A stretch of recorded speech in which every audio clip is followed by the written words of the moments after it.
Chapter 348. When Shui stared blankly at Hijichu's emotionless eyes, and a chill ran down her spine. Countless words tumbled in her heart, but she didn't dare say a single word. If she dared to take another step, Hijichu would really shoot her with a gun. He could do it. When Shui tried to calm her breathing and said as calmly as possible, "Okay, then I'll go back. But Professor He, if I leave you'll be here alone. The people back home will be very worried about you, especially old Mr. He. You're his only son. Are you questioning my ability?" Hijichu didn't look at her anymore and turned on his computer to send a message. "I'll find a secretary and housekeeper again. You can go now." At this point, when Shui could no longer deceive herself, she slowly turned around and put her hand on the doorknob. She was about to open the door when she hesitated. She turned back to look at Hijichu's half-lowered profile, unable to hide the longing in her eyes. "Mr. He, if I wasn't the daughter of the He family's gardener, would your attitude towards me be better?" When Shui finally asked after holding back for so long.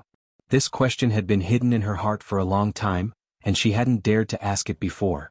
It wasn't until the irreparable situation today that she finally asked. Hijichu didn't even look up as his fingers flew over the keyboard. He said coldly, "My attitude towards you has never changed, no matter whose daughter you are. But you didn't treat me like this during the first 3 years I was with you." When Shui turned around and leaned against the door, she touched her face with one hand. "At that time you asked me to stay by your side and never leave your side.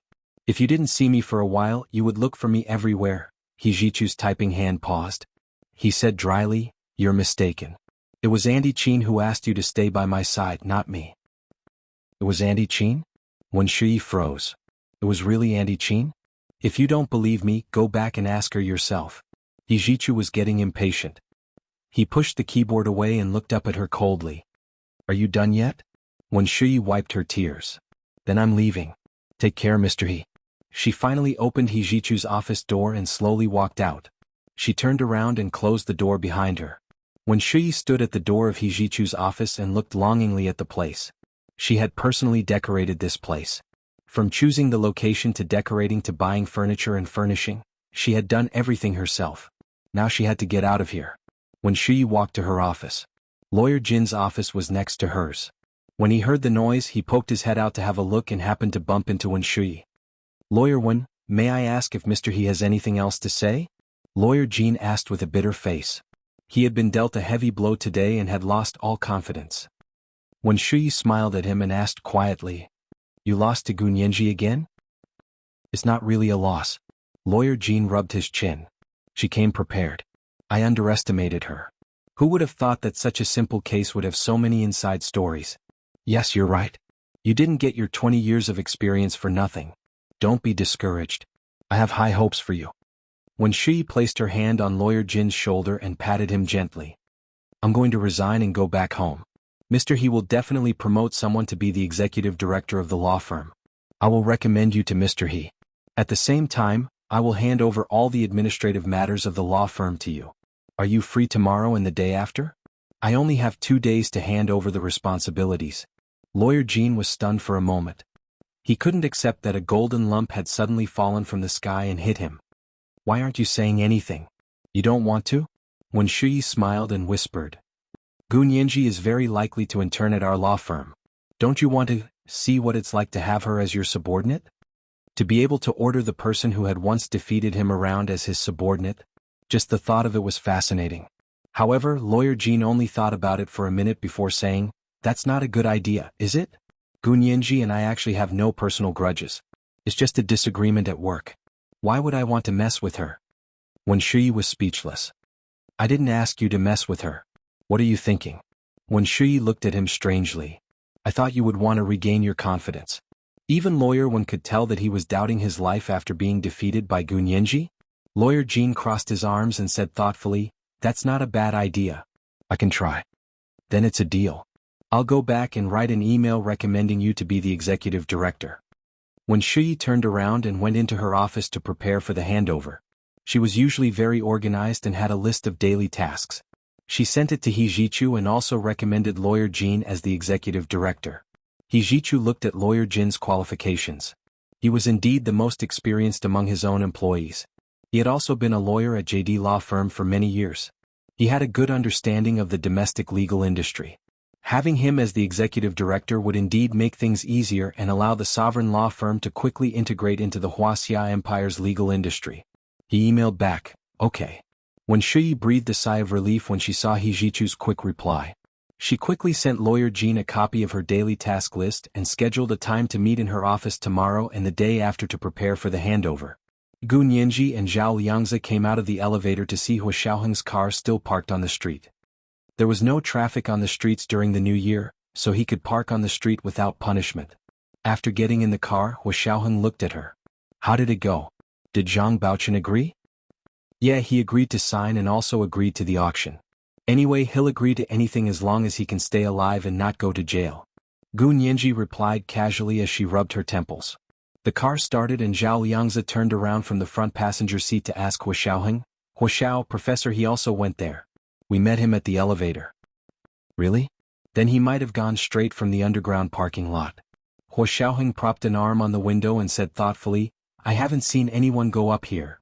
Gu Nianji quietly sighed in relief. She didn't know why, but she was afraid that Hua Xiaoheng would run into He Jichu.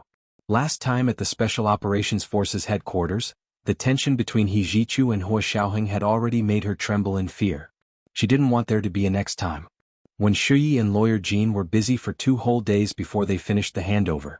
They worked until midnight on the 4th day of the new year. Lawyer Jean rubbed his neck and smiled at Wen Shuyi. "What time is Lawyer Wen's flight tomorrow? Do you want me to send you off?" "No thank you, Lawyer Jean." Wen Shuyi politely declined. "I won't be coming back again this time.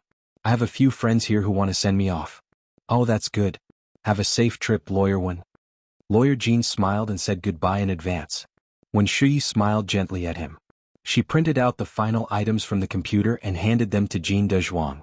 On the morning of the 5th day of the new year, Wen Shuyi carried a small suitcase and quietly left the imperial capital airport to go to America.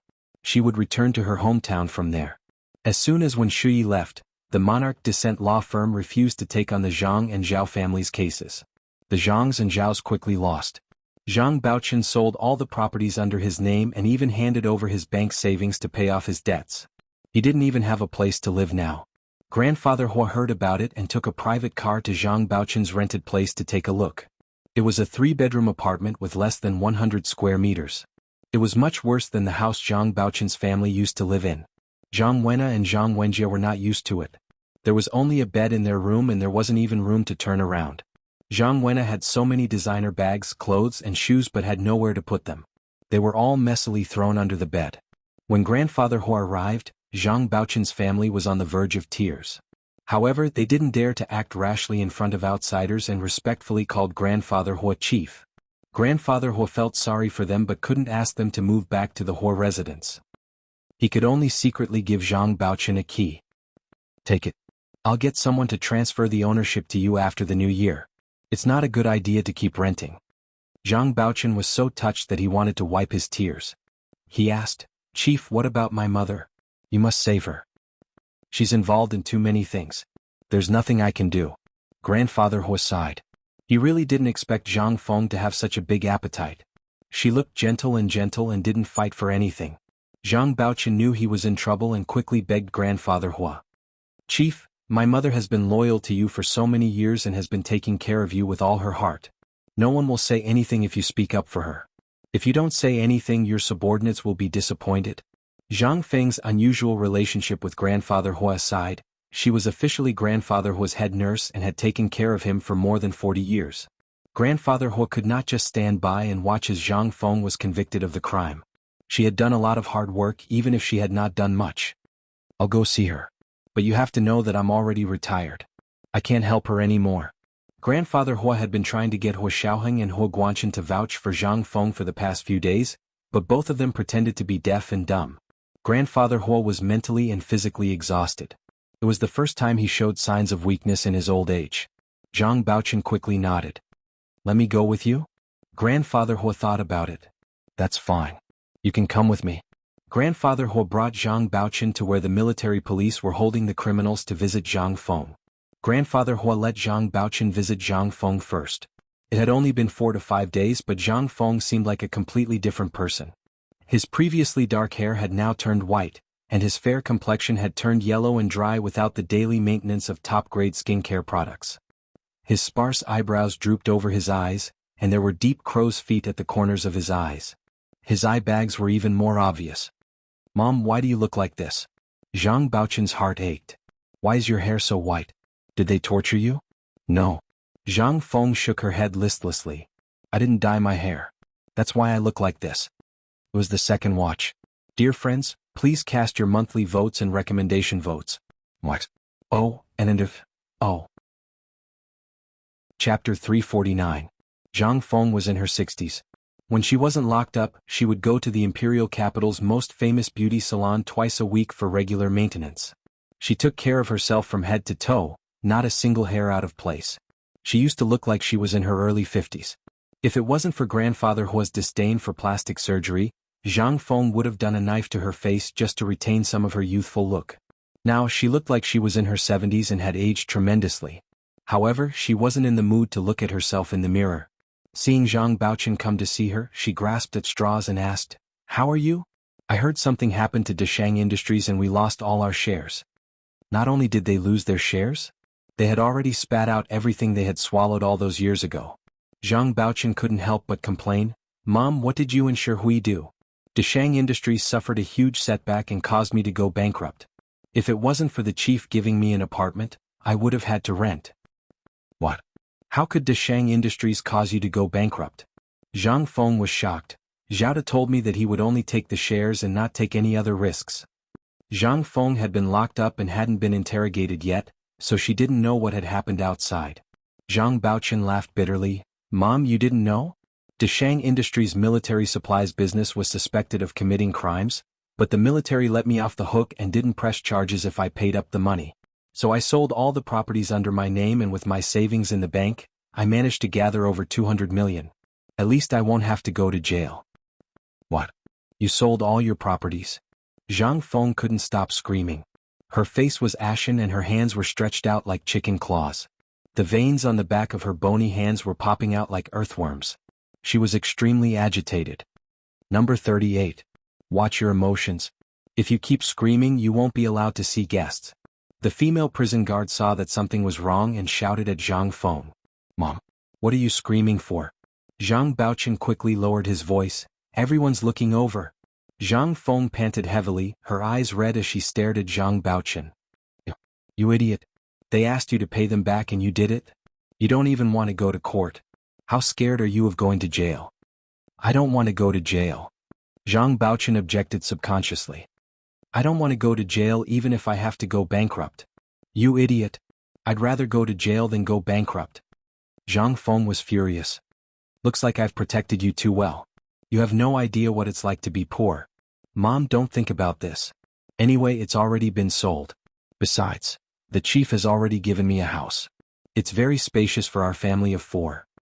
Of course, Zhang Baochun was comparing it to his rented apartment. It was indeed spacious. However, it couldn't compare to the property he used to own. Of course, it couldn't compare to the Hua family's mansion in the military general hospital. Actually, you shouldn't have asked for a house. You should have begged the chief to let you stay with the Hua family. Zhang Feng propped her head on her hand and leaned against the long table. She could not accept such an ending. She had once stood at such a high place and seen the most beautiful scenery in the world. She could no longer return to her original place and lived on this small piece of land. Although this was her real position, she had never been satisfied with it. Zhang Baochun held Zhang Feng's arm and whispered, "Mom, the chief is here to see you. You should beg the chief to get you out of here." Until now, Zhang Baochun and Zhang Feng did not believe that Grandfather Hua would stand by and do nothing. They also did not believe that they would go to jail. Grandfather Hua would not stand by and do nothing. After Zhang Baochun left, it was Grandfather Hua's turn to see Zhang Feng. Zhang Feng had already combed her hair, washed her face and changed into a white sweater and white straight pants. Her sallow face looked even more haggard against the contrast of the white clothes, adding a sense of pitiful weakness to it. This was also what had moved Grandfather Hua the most in the beginning. Grandfather Hua walked into the guest room and saw Zhang Feng. As expected, he immediately felt sorry for her. "Sai, why did you do this? You've gotten yourself into this mess." Grandfather Hua sat opposite Zhang Feng and asked her with concern. "Are you used to living here? They didn't do anything to you, did they?" He stared at Zhang Feng's white hair and was just as shocked as Zhang Baochen. He had never seen Zhang Feng in such a sorry state.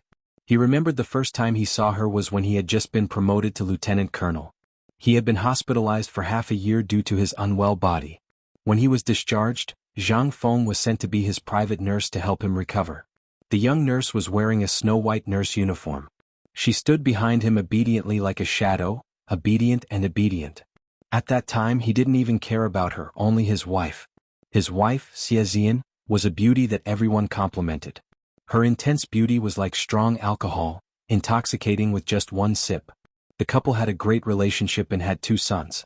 He climbed higher and higher in the military and broke through the bottleneck within a few years to become a general. Zhang Feng stayed and officially became the chief's nurse. Xie Zian was from the Xie family. Her family background, character and temperament were all good. She was beautiful to the point of being bold and unrestrained, but she had a stubborn temper. When there was no comparison, Grandfather He didn't think it was bad. Later, when Zhang Feng became his nurse, Grandfather He realized that not all women were as strong as fire. There was another type of woman who was as soft as water. The existence of water was soft and still. When there was fire, no one would notice the existence of water. It was only when the water grew stronger and extinguished the fire that Grandfather He realized he couldn't leave the water.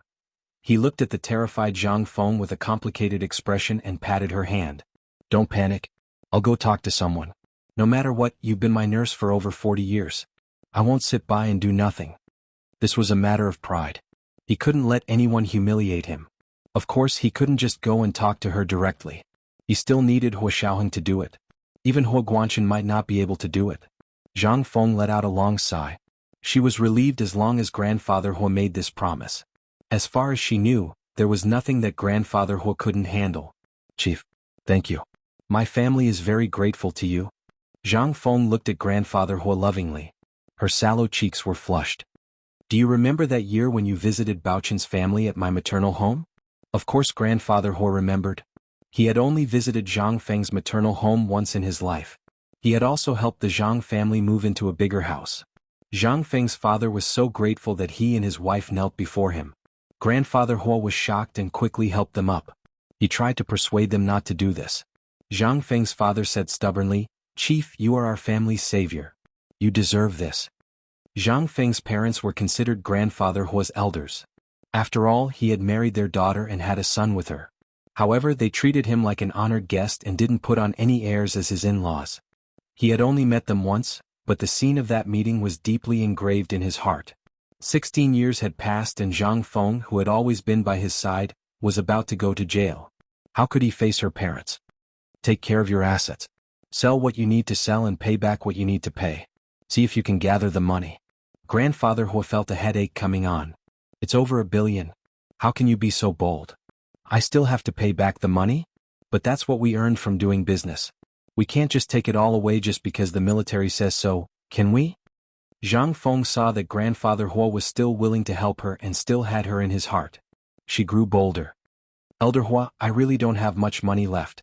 The rest is for Baochen. He can't return to his family anymore. We can't just leave him some security, can we? He still has a son and a daughter."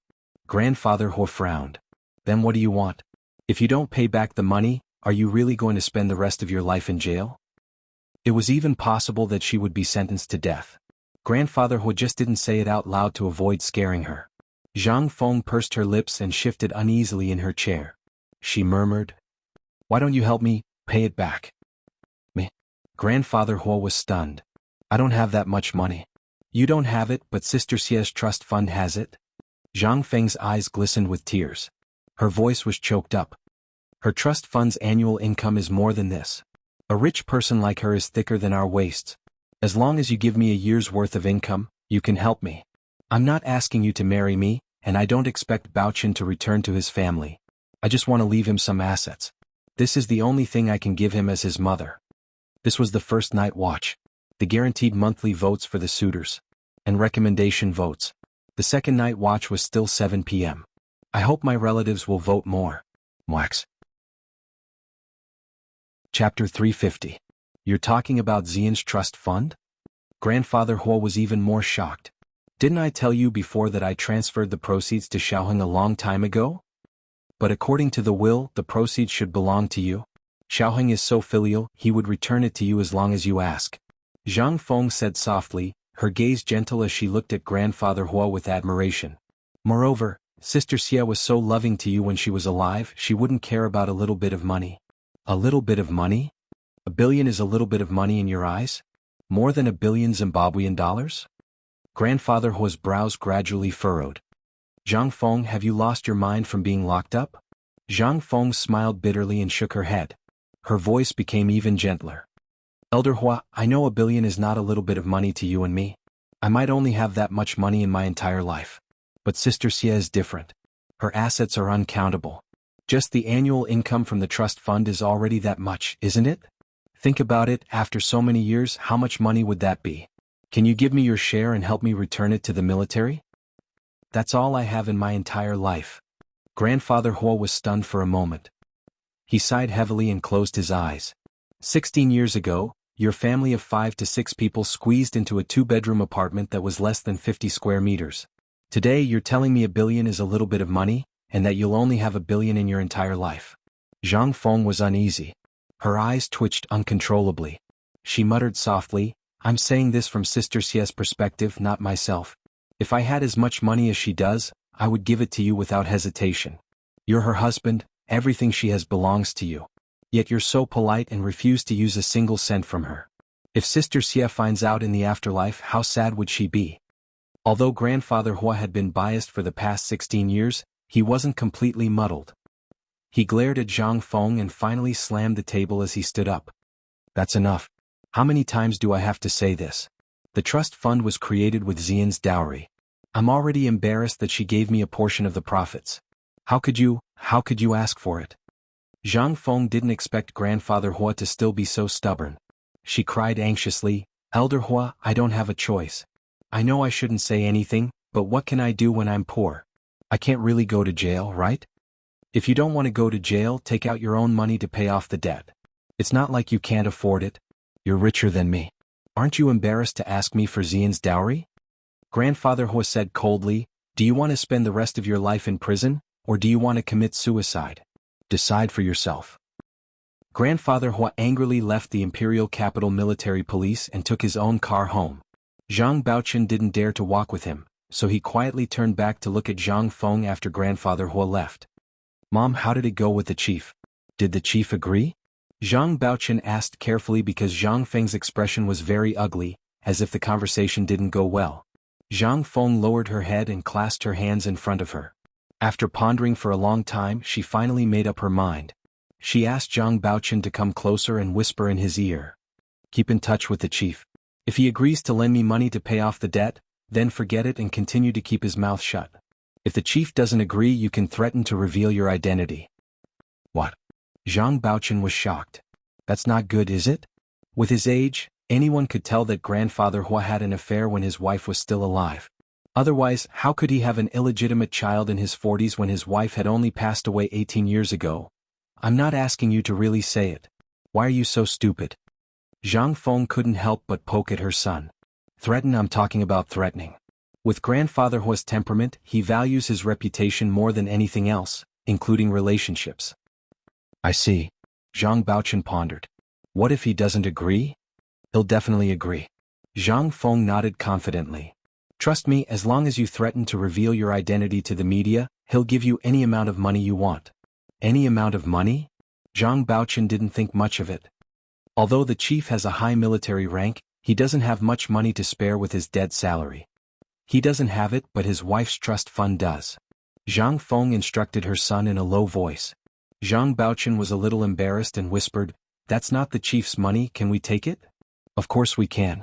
That's Grandfather Hua's wife's money, which means it's Grandfather Hua's money.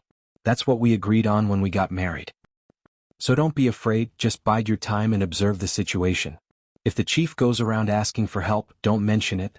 If the chief doesn't release me in the end, go to him and threaten to reveal your identity to the media. Zhang Feng planned everything out for her son. Got it? That's so troublesome. Why don't you sell all the properties under your name and add that to the money in your bank account? That should be enough, right? Why are you scheming against other people's money? Zhang Baochen pursed his lips in disapproval. As for the chief, as long as you're released, how can he not care about you? What's the point of holding so much money?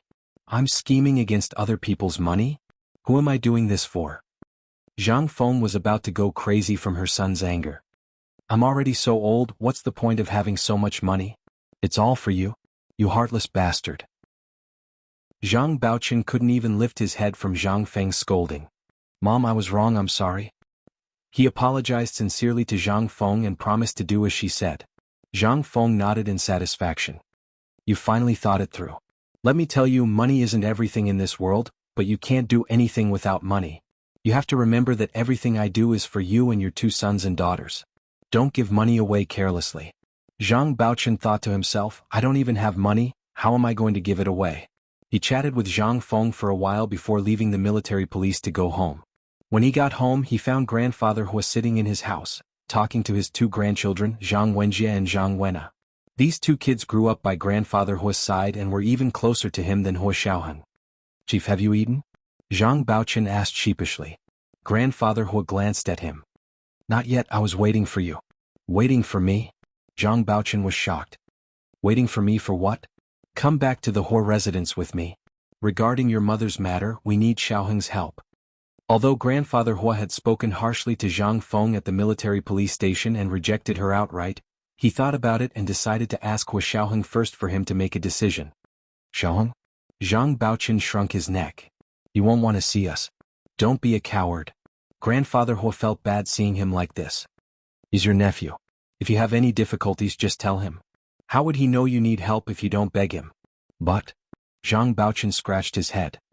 I have a feeling that Xiaoheng won't agree. How do you know he won't agree when you haven't even asked? Grandfather Hua stood up angrily. Let's go back. Zhang Baochen quickly grabbed grandfather Hua's arm and left with him to return to the Hua residence at the military headquarters. On the way back, grandfather Hua called Hua Xiaoheng to come back. When they entered the house, they found Hua Xiaoheng already waiting inside. Grandfather, what's the matter? Hua Xiaoheng asked calmly, still in his military uniform. Grandfather Hua glanced at him and frowned. It's the new year. Why are you still in your military uniform? I'm already at work. Hua Xiaoheng rubbed his forehead. What's the matter? Hurry up and say it. I have a meeting with the people in the US tonight. Grandfather Hua glanced at Zhang Baochen. Say it. Didn't you say it on the way here? Hua Xiaoheng's deep black eyes looked over. He did not speak, but his gaze was so intimidating that Zhang Baochen could not even lift his head. Zhang Baochen stuttered and almost could not lift his head. Hurry up and say it. Grandfather Hua was furious. Why are you stuttering? Are you a little wife? Zhang Baochen was forced into a corner. Xiaoheng, can you help us think of a way to release my mother? She was taken away by the military police. I don't have that kind of authority. Of course, Hua Xiaoheng refused immediately, but used a more dignified excuse. Is there really no other way? Zhang Baochen covered his face. He was on the verge of tears. Hua Xiaoheng looked at his third uncle. He didn't understand how someone as smart and forbearing as Zhang Feng raised her son to be such a useless person. Yes, Xiaoheng. Can't you think of something? Grandfather Hua patted Zhang Baochen's back. He was very affectionate towards him. Hua Xiaoheng looked coldly at the father-son pair. He crossed his arms and said slowly, It's not that there's no way. What way? Hurry up and say it. Grandfather Hua and Zhang Baochen asked in unison. Zhang Feng's assets and bank deposits amount to more than $1 billion. Get her to hand it all over. At least half of her sentence will be reduced. Hua Xiaoheng didn't finish his sentence. That was, she could be spared the death penalty after returning the money, but she wouldn't be able to escape punishment. If she didn't return the money, it would be worse than death. Grandfather Hua and Zhang Baochen looked at each other. The troublesome part was to get Zhang Feng to hand over the money. I'm afraid my mother won't be able to gather that much money in a short time. Chief, can you lend me some? Zhang Baochen thought for a long time but still couldn't bring himself to ask for the money directly. In the end, he used the word borrow. Grandfather Hua shook his head. I don't have that much money. Why don't you ask Xiaoheng? It won't be impossible. Hua Xiaoheng sat on the sofa and crossed his legs. He pretended not to hear the father and son's conversation and said pleasantly, How about this? First, you get a power of attorney for all of your mother's assets and give her full authority to you. I'll find someone to auction it for you and see how much it can be sold for. If it's not enough, we'll think of something else. What do you think? Zhang Baochen thought it was a good idea. He looked at Grandfather Hua. Chief, why don't we do this? Grandfather Hua looked at Hua Xiaoheng with a dark expression. He waved his hand at Zhang Baochen. Go get the power of attorney first. I still need to talk to Xiaoheng. It was the second watch. Dear friends, please cast your monthly votes and recommendation votes. Wax. Chapter 351. Zhang Baochen received a guarantee from Grandfather Hua, but still looked at Hua Xiaoheng worriedly. Although Hua Xiaoheng was a generation younger than him, Zhang Baochen feared him from head to toe. Hua Xiaoheng's status in the military had increased over the years, and his temper had become more and more hidden. He was no longer the 12-year-old boy who showed his anger and grievance on his face. Xiaoheng, I'll go get the power of attorney then, he said softly, rubbing his hands and fidgeting. Hua Xiaoheng nodded calmly and looked at him intently. Try it. But I don't think your mother will give you all her assets so easily. Xiaoheng, you're absolutely right. Zhang Baochen slapped his thigh and nodded vigorously. I can only try, I really can't guarantee. Try your best. I'll get a lawyer to help you draft the power of attorney. Hua Xiaoheng took out his phone to call Gu Nianji. Nianji, I need your help with something. Look at your email, I've sent it to you. Zhang Baochen froze. Gu Nianji? She knows how to draft the power of attorney? The power of attorney needs a lawyer to draft it. She has a sample with her and will send it to you tomorrow morning. You can meet in front of the military police building. Hua Xiaoheng typed quickly and forwarded a copy of Zhang Feng's assets to Gu Nianji. Gu Nianji had just showered and was playing games on her iPad on her bed. Hearing the phone ringing, she stared at the iPad screen and unlocked the phone with one hand. Gu Nianji only closed the game when she heard Hua Xiaoheng's voice and lay down on the bed with a smile. Hua Xiao, what can I help with? Hua Xiaoheng hung up without saying anything else. Gu Nianji was speechless. It sounded like he was busy. Biting her lip, she sat up listlessly and opened her email on her phone. She saw the information Hua Xiaoheng had sent, as well as a short email from him. So it was about the power of attorney from Zhang Feng. She had also sent a list of her assets. Gu Nianji got off the bed and took out her laptop to sit in front of her desk. She found the power of attorney template and made a detailed power of attorney based on Zhang Feng's assets list. She clicked her tongue as she typed. Zhang Feng really knew how to make money. The wealth she had earned over the past decade was more than the total profits of many listed companies. After Zhang Baochen left, Grandfather Hua looked at Hua Xiaoheng with a frown. His gaze was so sharp that it seemed to be able to penetrate Hua Xiaoheng's calm exterior and see what he was really thinking. Unfortunately, he couldn't tell. Grandfather Hua knew better than anyone what Hua Xiaoheng did in the military. If someone could see through Hua Xiaoheng's thoughts, he would have died countless times over. Grandfather Hua averted his gaze resentfully. After a while he said, "Forget it, I'm not marrying Zhang Feng anymore.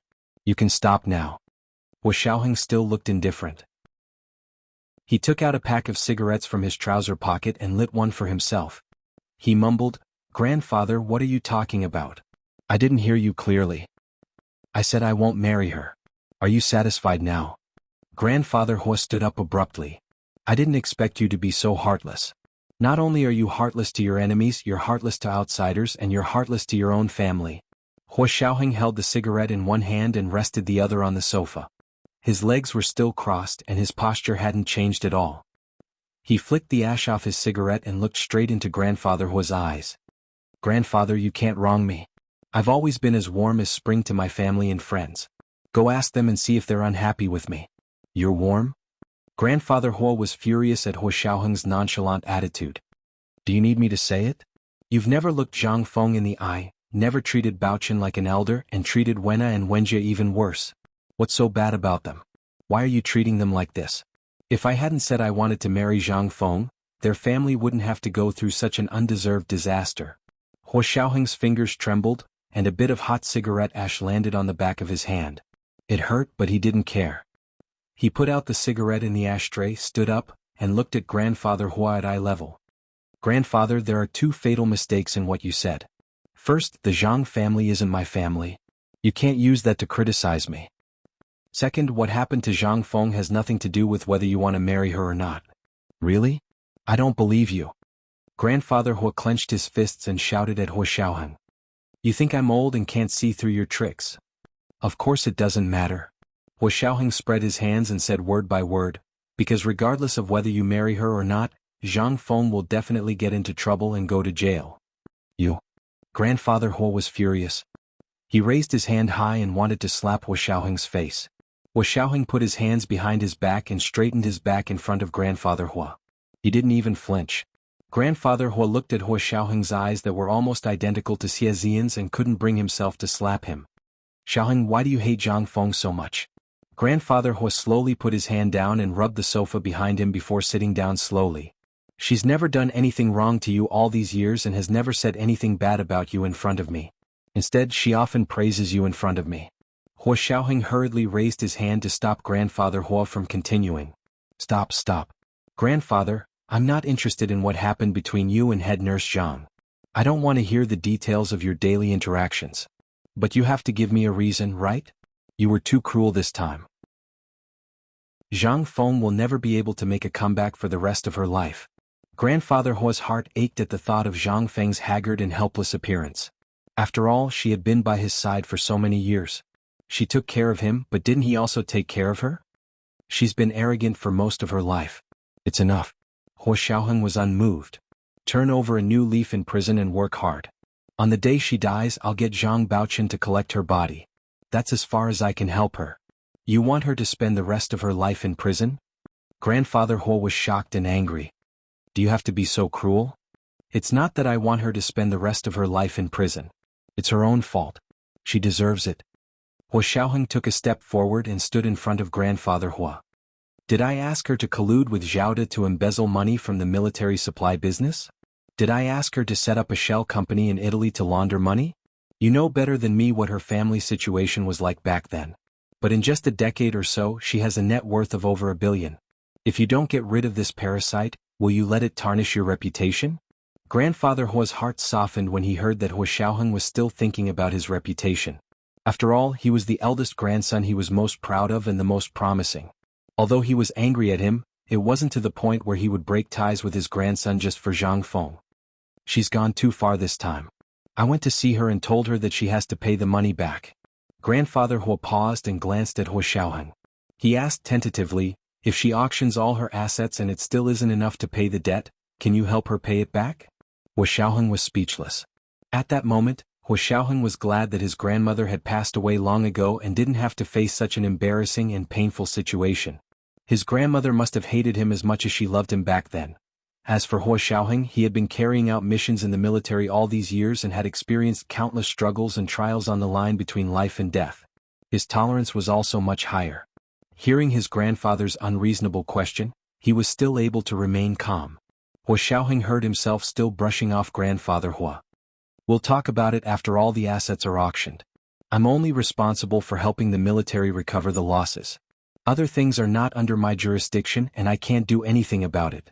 With that, he quickly turned and left the Hua residence. Returning to his official residence, Hua Xiaoheng suddenly had a strong desire to see Gunyanji. He walked straight to Gunyanji's bedroom and opened her door with his own key. The living room was dark and the bedroom door was ajar. A few rays of light peeked out from the crack in the door. Hua Xiaoheng walked over and gently pushed the door open. Gunyanji had her back to the door and was sitting at the desk, typing away on her laptop. What caught his eye was the familiar delicate back view. Her neck was lowered, and her long hair was tied into a bun at the back of her head, revealing the delicate snow-white skin at the back of her neck. Hua Xiaoheng felt his blood rush to his head. He quickly walked over, and before Gunyanji could turn around when she heard the sound, he had already hugged her from behind. He lowered his head to kiss the back of her neck and sucked hard. Nyenji, don't leave me, never. This was the first night watch. The guaranteed monthly votes for the suitors. And recommendation votes. The second night watch was 7 o'clock in the evening, and the third night watch tomorrow. I hope the suitors will vote more. P.S.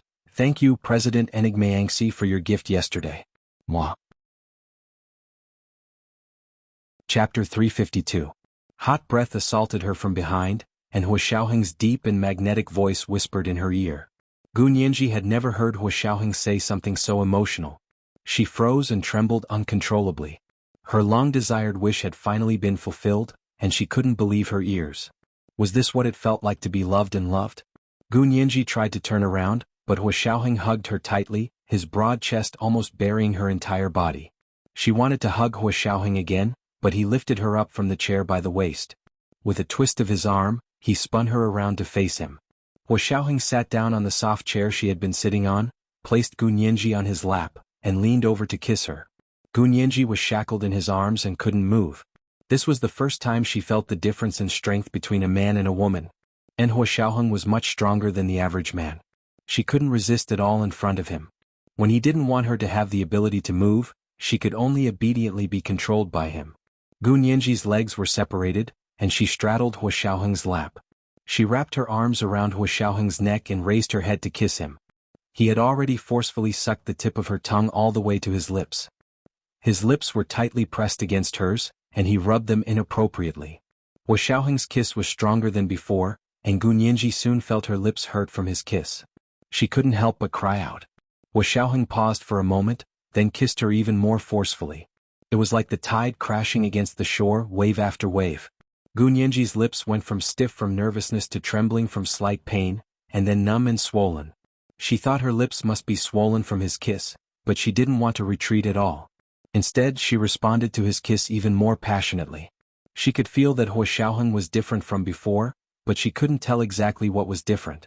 This was because Hua Xiaoheng was still controlling her mind and body, and she was immersed in his intense desire, unable to extricate herself. Hua Xiaoheng held her neck with both hands and kissed her more and more passionately. His body slowly changed. Gu Nianji was dizzy from his kiss and only realized something was wrong after a while.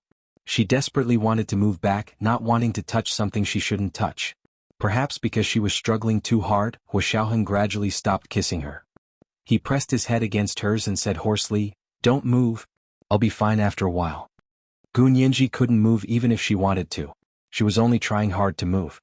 She stopped and obediently leaned against Hua Xiaoheng's chest, but she deliberately avoided the part where Hua Xiaoheng got hard. The bedroom was so quiet that only the sound of their uneven breathing could be heard. Gu Nianji reached out to fiddle with Hua Xiaoheng's collar and pouted slightly. "Hua Xiao, what's wrong with you today?" It was fine that he came back so late, but he actually came to her room the moment he came back, kissed her until she was dizzy and said those words. "Nothing, I just missed you." Hua Xiaoheng's voice was still raspy, but it was even more magnetic. Gu Nianji's ears were about to melt. She leaned weakly against Hua Xiaoheng's chest and lowered her eyes. She pretended to ask casually, "Really? Why do you want me to never leave you?" Hua Xiaoheng was speechless. "Are you afraid that I'll leave you?" Gu Nianji waited for a while and asked again when Hua Xiaoheng didn't respond. Hua Xiaoheng grunted and said dryly, "I spent so much energy and time on you. I even spent money. I can't just let you run away like this. I know you can't leave me, right?" Gu Nianji's small hand climbed up his neck and caressed the side of his neck. "Who told you not to tell the truth?" Her fingers were soft and delicate with an indescribable gentleness. Hua Xiaoheng's entire body trembled with every caress. He almost couldn't control himself. Only with his strong willpower from years of training could he resist Gu Nianji's temptation. "Who can't leave who? Do we even need to discuss this?" Hua Xiaoheng's voice became even more hoarse. He removed her hand from his neck and pressed it against his chest. Gu Nianji wasn't satisfied with this answer. Her hand was firmly held by Hua Xiaoheng again, so she couldn't tease him anymore. She bit her lip in defeat and even purposely rubbed against Hua Xiaoheng's private area. She straddled his lap and was pulled closer by him again. It was easy for her to do this. Hua Xiaoheng looked at her without batting an eyelid. One of his hands had already reached under her pajamas and was gently kneading her waist. Gu Nianji's waist was very thin. It wasn't thin like a stick, but thin enough to be held in one's hand. She wasn't actually thin, but because she had a small frame, she didn't look fat even if she had meat. Also, it felt unexpectedly good. He didn't know if it was because her skin was especially delicate or because her curves were too alluring. Gu Nianji twisted her body. She was ticklish and looked up with a chuckle. Seeing Hua Xiaoheng's Adam's apple bobbing up and down, she pursed her lips and tilted her head up. She stretched her neck slightly and kissed Hua Xiaoheng's Adam's apple. Or rather, it couldn't be called a kiss. She bit his Adam's apple and used the tip of her tongue to trace the shape of his Adam's apple. She then opened her lips to wrap around his bulging Adam's apple and licked it gently. Hua Xiaoheng's mouth went dry from her sucking. "Where did you learn this trick?" "I didn't need to learn it. I learned it without a teacher." Gu Nianji released Hua Xiaoheng's Adam's apple and licked it again before letting him go.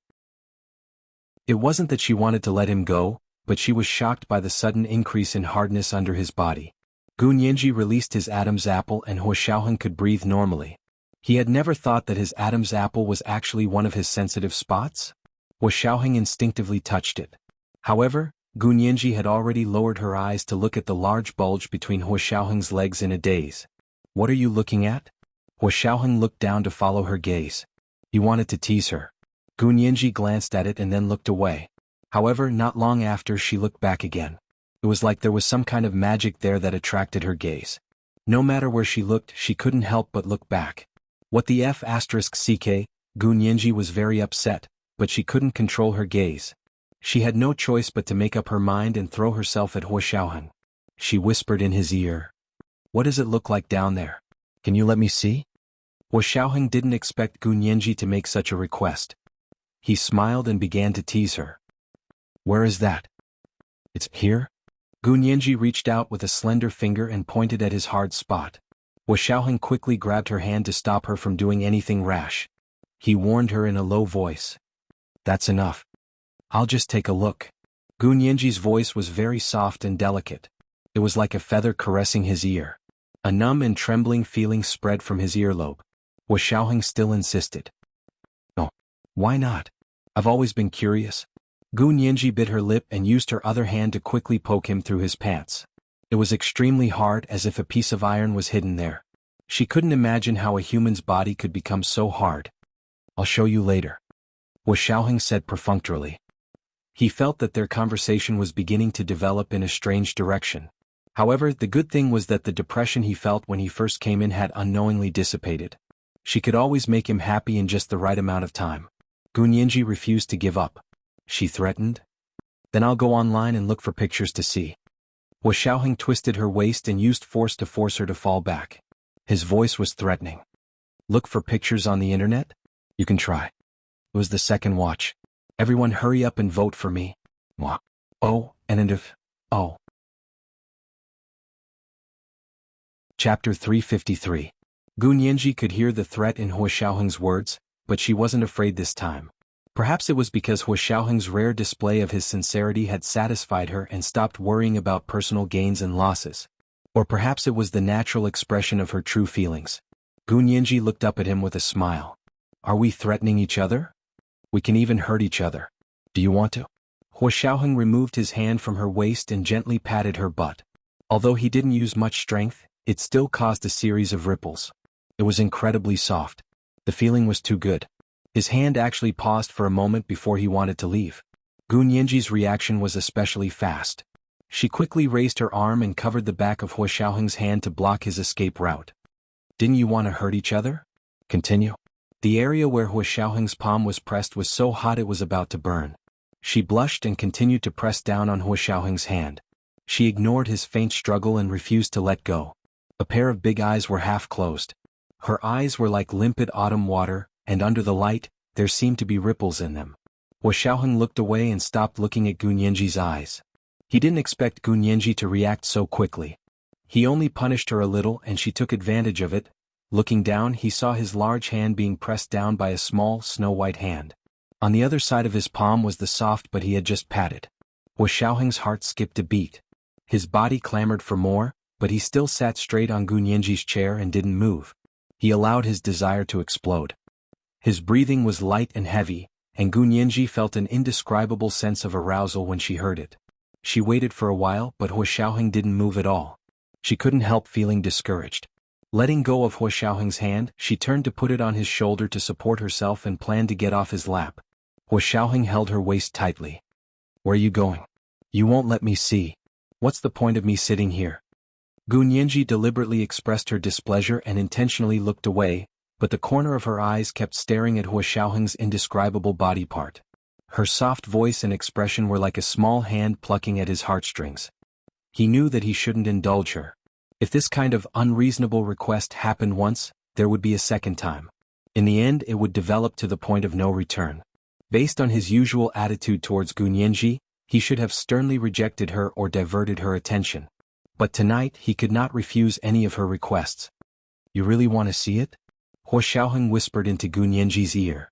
Because of the long period of forbearance, his voice was a little hoarse. Gu Nianji's ears instantly turned red, and then her ears began to itch. She quickly reached out to rub them and pretended not to care. You'll have to show me sooner or later. It's better to do it sooner than later. I'll take responsibility after I see it. After a long silence, Hua Xiaoheng reached to his waist and began to unbuckle his belt. Gu Nianji, who had been silent, immediately widened her eyes. Her mind went blank and she was so nervous that she even stopped breathing.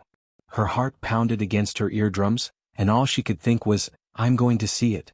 I'm going to see it. I'm really going to see it. But the moment Hua Xiaoheng unzipped his pants, Gu Nianji suddenly closed her eyes and covered her face. She said repeatedly, Okay, put it on quickly. Put it on quickly. Why aren't you looking? Hua Xiaoheng saw that Gu Nianji was embarrassed, so he calmly zipped up his pants. Didn't you want to see it? You still want to take responsibility? You don't want to see it because you don't want to take responsibility? Gu Nianji felt that her face was so hot that she could definitely put an egg on it. I'll take responsibility, but hurry up and put it in. Gu Nianji covered her face anxiously. Are you done? Hua Xiaoheng couldn't help laughing and continued to tease her. Put it in? Where should I put it? Tell me a place and I'll see if I can put it in. Gu Nianji could only cover her face with one hand and point at Hua Xiaoheng's indescribable place with the other. I'm just putting it back in your pants. Why can't I put it in? Didn't he just put it in that place? He only knew how to play dumb with her. What a pity. Hua Xiaoheng continued to buckle his belt and shook his head. I thought you wanted me to put it in your place. Gu Nianji didn't react for a moment. She whimpered, Are you stupid? How could you put it in my place? Where would I have space for you? As soon as she finished speaking, she finally understood what Hua Xiaoheng was asking and what her answer was. She was embarrassed and angry at the same time, so she gritted her teeth and let go. Her watery eyes stared at Hua Xiaoheng, but it didn't have much of a deterrent force. It only made him feel extremely tempted and delicious. Hua Xiaoheng gulped and hugged her fiercely again, kissing her hard. He kissed her lips, and one of his hands had already followed her waistline and rubbed up a few times. Gu Nianji's whole body went soft from his kisses. She nestled in his arms and clutched his collar tightly. Her voice was trembling so much that it was out of tune. She was kissed until she was about to faint. Hua Xiaoheng finally let go of her and pushed her away. He hurriedly got up and returned to the suite across from his. Gu Nianji stood with the support of the desk and panted heavily. She looked in the direction where Hua Xiaoheng disappeared and thought about it for a long time. She couldn't control her feet and walked out of her bedroom to the door across from Hua Xiaoheng's. The door was already locked, so she knocked. Hua Xiao. She waited for a while, but there was no answer. Gu Nianji could only turn on the intercom at the door and called again. Hua Xiao. There was still no response. She didn't want to go back to her room, so she turned around and leaned against the wall by the door. She recalled what she had just seen and couldn't help covering her face again. She actually saw a little bit of black hair, so men actually had hair there. She leaned against the wall and thought about it for a long time before she heard Hua Xiaoheng's voice from the intercom. Nianji? What are you doing in front of my door? Gu Nianji turned around and realized her legs were numb. She glanced at her watch and realized she had been standing in front of Hua Xiaoheng's door for half an hour. She smoothed her hair and blushed into the intercom. I still have something to ask you. She then added, It's about Zhang Feng's property authorization. Hua Xiaoheng was speechless. Hua Xiao, what are you doing? I've been waiting for half an hour. Gu Nianji knocked on the door. Are you busy? Hua Xiaoheng said. I want a shower. Come in first. He opened the door remotely. Gu Nianji dashed inside and immediately locked the door. Hua Xiaoheng's suite was very large. Her suite wasn't small, but Hua Xiaoheng's suite was 3 times the size of hers. There was a living room, study, gym, small meeting room, small kitchen, sunroom and a bathroom outside for guests. There was also a large bathroom in the innermost bedroom. Gu Nianji took a minute to walk to Hua Xiaoheng's bedroom. She pushed the door open and saw that the lights were dim. The sound of the bathroom running water had just begun. He took so long to shower. She didn't know what he was doing. Gu Nianji thought to herself and looked around. She saw a military magazine on his bed and sat down to read it. When Hua Xiaoheng came out of the shower, she was already sitting cross-legged on the bed and reading the magazine with her chin on her hand. Gu Nianji heard the bathroom door open and looked up to see Hua Xiaoheng walk out. He was topless and had a white towel wrapped around his waist. He was turning to open the closet to take out some clothes. Hua Xiaoheng's tall back was facing her. The wheat-colored back muscles on both sides of his waist were strong and well-defined.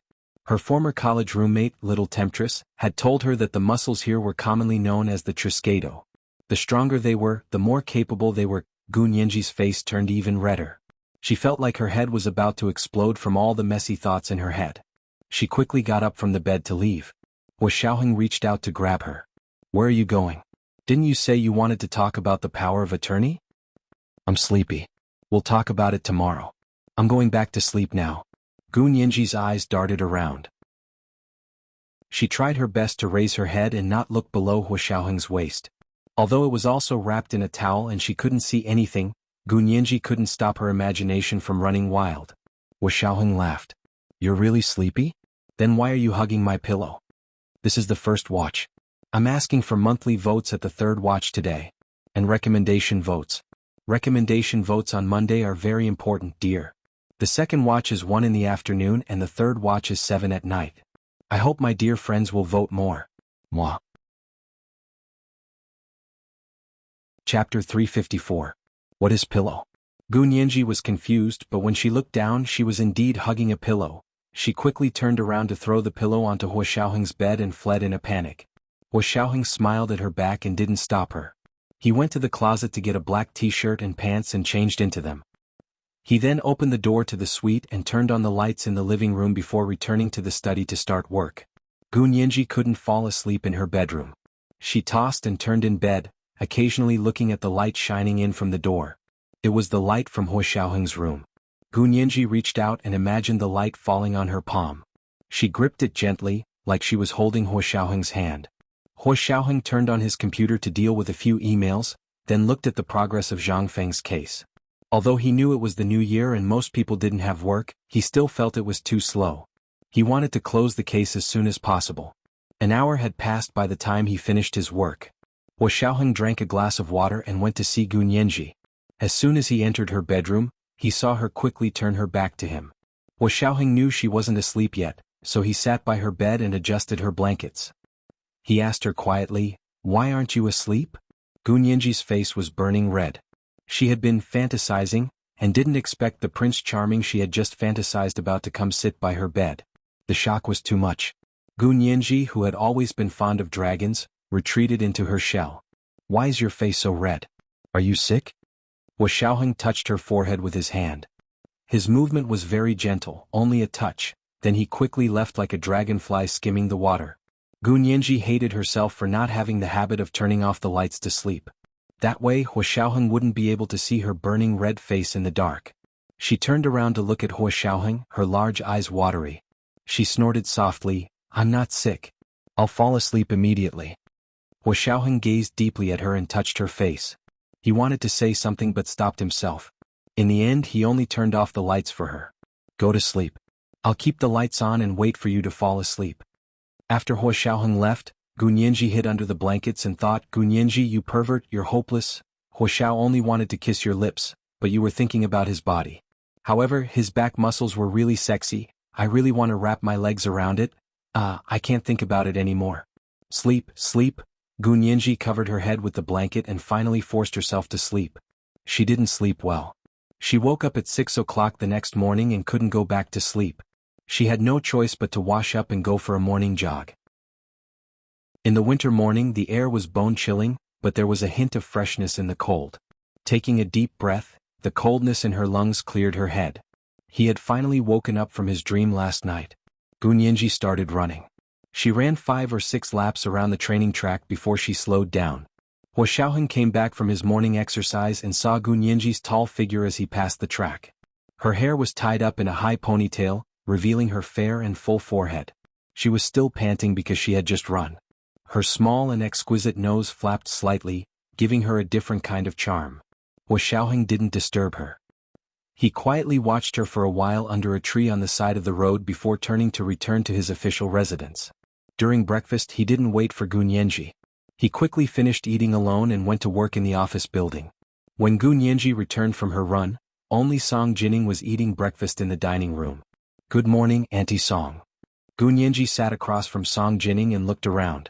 "Where are Hua Xiao, brother Xiong and brother Zhe? Have they had breakfast yet?" "They finished a long time ago and said they'll officially start work today." Song Jining spread butter on her toast. "I have to work too. I have to report to the institute today." Song Jining was now the director of the Institute of High Energy Physics. but she hadn't had a job in 16 years. She wasn't sure if she could adapt.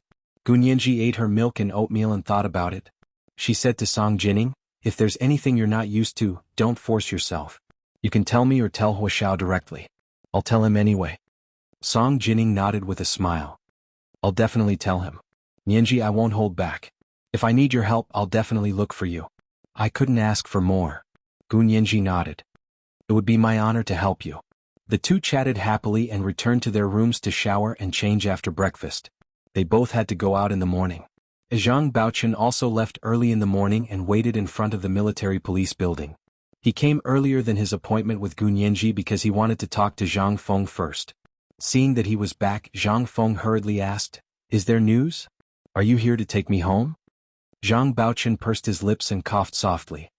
He leaned forward and lowered his voice. "Mom, what do you plan on doing with your assets? Why don't you sign a power of attorney and give me full authority over them?" Zhang Feng immediately became cautious. "My assets? Why are you asking this? What power of attorney?" Zhang Baochen stammered. He knew he couldn't say he was auctioning them off to pay off his debt.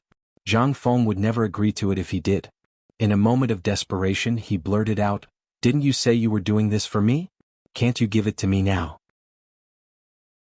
Zhang Feng was a bit upset and looked at Zhang Baochen blankly. She shook her head. "You're just doing this for my money? What's the rush? I'm not dead yet. Yes, I'm doing this for you, but that doesn't mean I have to give it to you now." Zhang Baochen was tongue-tied. He stammered for a long time before saying, "But I don't have any money right now. If you don't have any money, ask the chief for it." Zhang Feng glared at him. "Why are you so stupid? You should take this opportunity to move back and live with the bureau chief. Can't you be a little more ambitious by staring at the things in my hands?" Zhang Baochen was also angry. "So you're growing up just because you're watching the chief? Mom, what do you want? I'm trying to help you. If you want to help me, then go ask the chief. I'm telling you, this is the only way." Zhang Feng stood up. "I'm going back now. You can go." She did feel uncomfortable in her heart. Her son, whom she loved dearly in the palm of her hand, only had eyes for her money. She hadn't even been released yet and he was already thinking of stealing her assets. Zhang Baochen walked out in disappointment. He hung his head and stood listlessly in the plaza in front of the building. He stared at the empty streets in a daze. He didn't know if he should continue waiting. What use would Gunyanji have the power of attorney in Zhang Feng's situation? He didn't think Zhang Feng would sign it. After hesitating for a while, he decided to leave. Just as he was about to flag a taxi, he saw Gunyanji get out of a BMW and walk towards him. Zhang Baochen stopped and nodded at Gunyanji. "Miss Gu, you're here." Gunyanji looked at Zhang Baochen. He was a middle-aged man in his 40s, tall and thin. He didn't look much like Grandfather Hua. His face shape was the same as Zhang Feng's, but his eyes were very similar to Grandfather Hua's. Of Grandfather Hua's 3 sons, Gunyanji had only seen Hua Guanchen and Zhang Baochen. Both of their eyes looked like Grandfather Hua's. Hua Xiaoheng's eyes didn't look like his father's, so naturally they didn't look like Grandfather Hua's. But they didn't look like his mother's either. They should look like his grandmother's. Gunyanji took out the power of attorney and passed it to Zhang Baochen. "You've been waiting? This is the power of attorney. Take it to your mother and let her sign it. I'll wait for you outside." Zhang Baochen didn't take it. He shook his head with a bitter smile. "I went just now, but my mother wouldn't sign it." Gunyanji was speechless. She looked at the power of attorney she had spent a few hours making last night. She didn't want to give up. After thinking about it, Gunyanji asked Zhang Baochen what he had told Zhang Feng. Zhang Baochen repeated what he had said, word by word. Gunyanji's brows furrowed slightly. She thought about it for a while and came up with an idea. She smiled slyly and said to Zhang Baochen, "Go in again and tell her that she has too much assets under her name. The court can force the auction of her assets without her consent. So if she wants to protect her assets, it's best that she gives all her assets to you. You're her first heir anyway. If she doesn't give it to you now, she won't be able to give you anything in the future." It was the second watch. Asking for monthly votes at the third watch today. And recommendation votes. Recommendation votes on Monday were very important, dear. 7 p.m. of the third watch. I hope my dear friends will vote more. Mwah.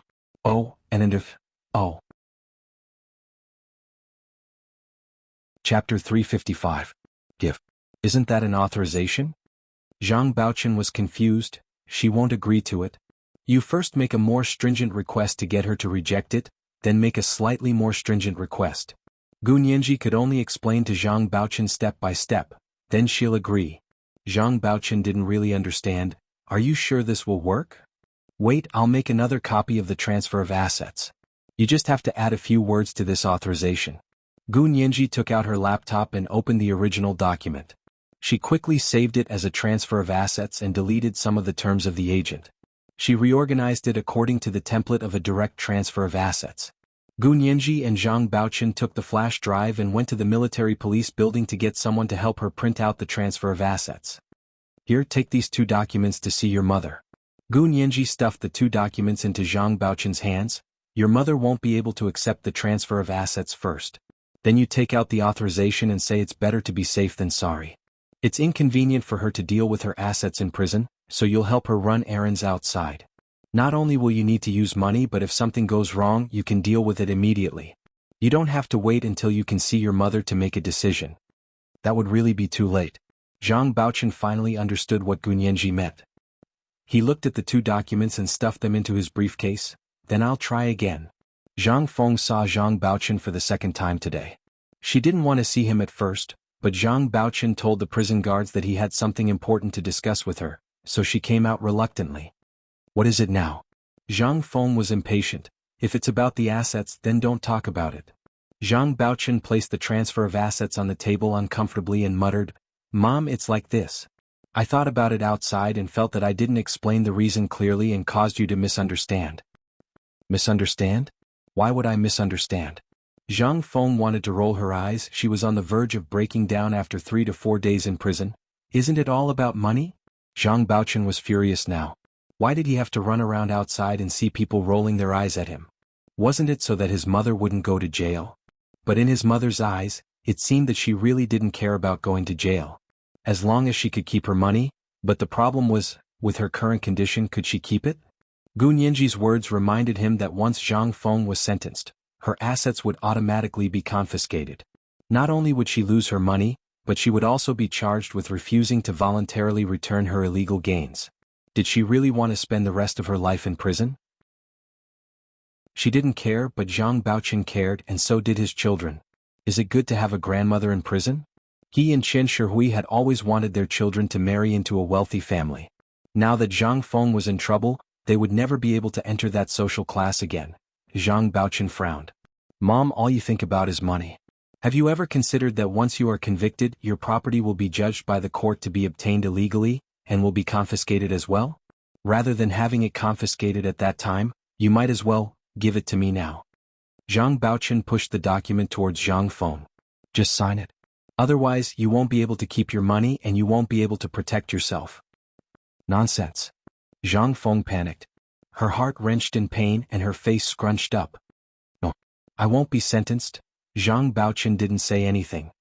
He just looked at Zhang Feng and waited for her to calm down before saying bitterly, Mom, it's not up to you to decide whether or not to sentence me. If you still don't listen to me, then I really have no choice but to visit you a few more times in the future. Zhang Feng scolded him profusely. Why don't you find someone to help me and instead say such depressing things? Are you even my son? Have you spoken to the chief? Will he allow you to go back? Zhang Baochen shook his head. The chief has already given me a house. How can he let me go back? Zhang Feng stared at him blankly. How did things end up like this? Grandfather Hua had clearly agreed to marry her before Christmas last year. How did everything fall apart after the Lunar New Year? Mom? Are you listening to what I'm saying? Zhang Baochen knocked on the table and followed Gu Nianji's instructions to toss out another document. If you don't want to sign the document now, that's fine too. Here's the document, you can sign it. This authorization form only authorizes me to help you manage your assets. You will still be the owner of the assets. Zhang Feng's mood suddenly sank. She didn't want to argue with her son anymore. She couldn't just hand over all her assets to Zhang Baochen now, even if he was her son. But she could authorize a portion of her assets to him. That was also to give herself a way out. Deep in her heart, she still didn't believe that she would actually go to jail. But it was better to be safe than sorry.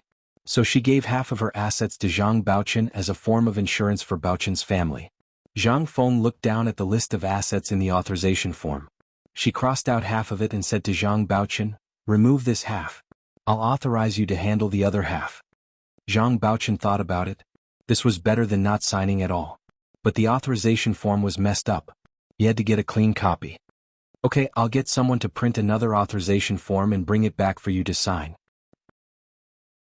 Zhang Baochen stood up and left with the document. He met with Gu Nianji outside and said, "My mom only agreed to authorize me half of the assets." As he spoke, he showed her the authorization form that Zhang Feng had altered. Gu Nianji looked at it for a while and nodded. "Okay, we'll do as she says. We'll take as much as we can." Zhang Baochen also knew how stubborn his mother was. This was probably the most she could do. Zhang Baochen took the amended authorization form in again. This time, Zhang Feng signed it without hesitation. After signing, she even reminded Zhang Baochen, "You must be careful. Don't let others cheat you. These are all properties. You just have to collect the rent. You don't have to do anything else to make sure Wenna and Wenjie don't have to worry about food and clothing." Zhang Baochen nodded. His heart was filled with mixed feelings. Zhang Feng was indeed doing this for his family. But these methods were too much. Even Zhang Baochen couldn't take it. He returned with the signed authorization form to Gu Nianji. "Xiaoheng asked me to give this to you to bring back." Gu Nianji took out another authorization form for Zhang Baochen to sign. "This is an authorization form for a professional to auction off the properties. Sign it and the auction will begin soon." Zhang Baochen quickly signed it and asked her, "Do we have to return the money to the military after the auction?" "Of course. The military will give you a receipt." Gu Nianji placed the signed documents in her briefcase. She waved goodbye to Zhang Baochen and got into the car. She returned to the Special Operations Forces headquarters and sent the 2 documents to Hua Xiaoheng's office. "Hua Xiao, this is the authorization form you requested." Hua Xiaoheng flipped it open and was confused. Why did the assets decrease by so much? Zhang Feng only authorized half of the assets to Zhang Baochen. There was nothing we could do. Gu Nianji shrugged. She didn't even want to authorize a single cent before. We had to persuade her repeatedly before she finally relented. Hua Xiaoheng shook his head speechlessly. He filed the documents and waved goodbye to Gu Nianji. "Go back first. I have a meeting to attend." Gu Nianji knew Hua Xiaoheng was a busy man. She also had things to attend to, so she left happily and returned to her room in the official residence to prepare for school. Hua Xiaoheng immediately found an auction house he was familiar with after receiving the authorization form. He asked them to take over the properties and begin the auction. The auction house only opened on the 16th of January. Because it was Hua Xiaoheng's entrustment, the auction house opened on the 6th of January to handle half of Zhang Feng's properties. Zhang Feng's properties were all bought in good locations in big cities. They were luxuriously decorated and had large living spaces. All of them were considered luxurious. It wasn't difficult to get rid of them. Not only were the properties of good quality, but they were also in good school districts. To sell them off as soon as possible, the auction house didn't even raise the price. They used the purchase price of the properties as the starting bid. There were indeed many people who knew their stuff. A private auction that wasn't open only took half a day to sell off half of Zhang Feng's properties. That was about 600 million. The money had to be transferred to the auction house's bank account within 3 days. 3 days later, Hua Xiaoheng came to see Grandfather Hua with the receipt from the bank account. Grandfather had Nurse Zhang authorized half of her assets to her son. This is the proceeds from the auction. It's only half of her debt. Hua Xiaoheng placed the bank notice in front of Grandfather Hua. "What do you think we should do?" It was the third watch. Asking for monthly votes at the third watch today. And recommendation votes. Recommendation votes on Monday are very important, dear. I hope my dear friends will vote more monthly. What? Oh, and if... Oh. Chapter 356. Only half. Grandfather Hua frowned and took the bank notice. He looked down and read it several times. "Are you sure it was auctioned off at the best price?" "A professional auction house. I personally commissioned it. If they dare to interfere, they can forget about doing business in the country." Hua Xiaoheng sat back on the sofa and rested one arm on the back of the sofa, looking very relaxed. Grandfather Hua was silent and looked at him a few more times. "If you don't believe me, get someone to check the market price of these houses. Then you'll know if it's the best price. Also, it's only a day and it's a small auction. What else do you want?" Hua Xiaoheng was very detailed and honest. "Where is the best price? It's all relative." "A small auction? I don't think that's a good idea," Grandfather Hua said slowly. If not many people come, how can the auction get the best price? Huo Xiaoheng nodded. Okay, then I'll return the money and request the auction house to advertise it all over the country or even the world. We'll auction it online so everyone in the world can bid. Is that okay? Isn't that the best price? But are you sure you want everyone to know what's going on with these houses? To know that your girlfriend became a billionaire in just a few decades? Grandfather Huo was about to agree when he looked up to see Huo Xiaoheng's expressionless face. He paused and quickly understood. Of course not. How can we auction it publicly? Yes. Since you're against public auctions, then this is the best price. Huo Xiaoheng stood up. If you don't object, I'll transfer the money to the military account tomorrow. Grandfather Huo had no choice but to return the bank notice to Huo Xiaoheng. What about the other half? There are two ways. One is for Zhang Feng to give Zhang Baochen full authority over the remaining half of the assets, and we'll continue the auction. What about the other way? Grandfather Huo obviously knew that the first way was not feasible. If Zhang Feng was willing to sell, she would have given the authority to Zhang Baochen long ago. Huo Xiaoheng folded his hands. The other way is for her to owe it and add a few more years to her sentence. The wrinkles at the corners of Grandfather Huo's eyes deepened. He pursed his lips tightly. The wrinkles on both sides of his nose were like two deep ravines. Add a few more years? She wasn't young anymore. Would she be able to come out alive after a few more years? No.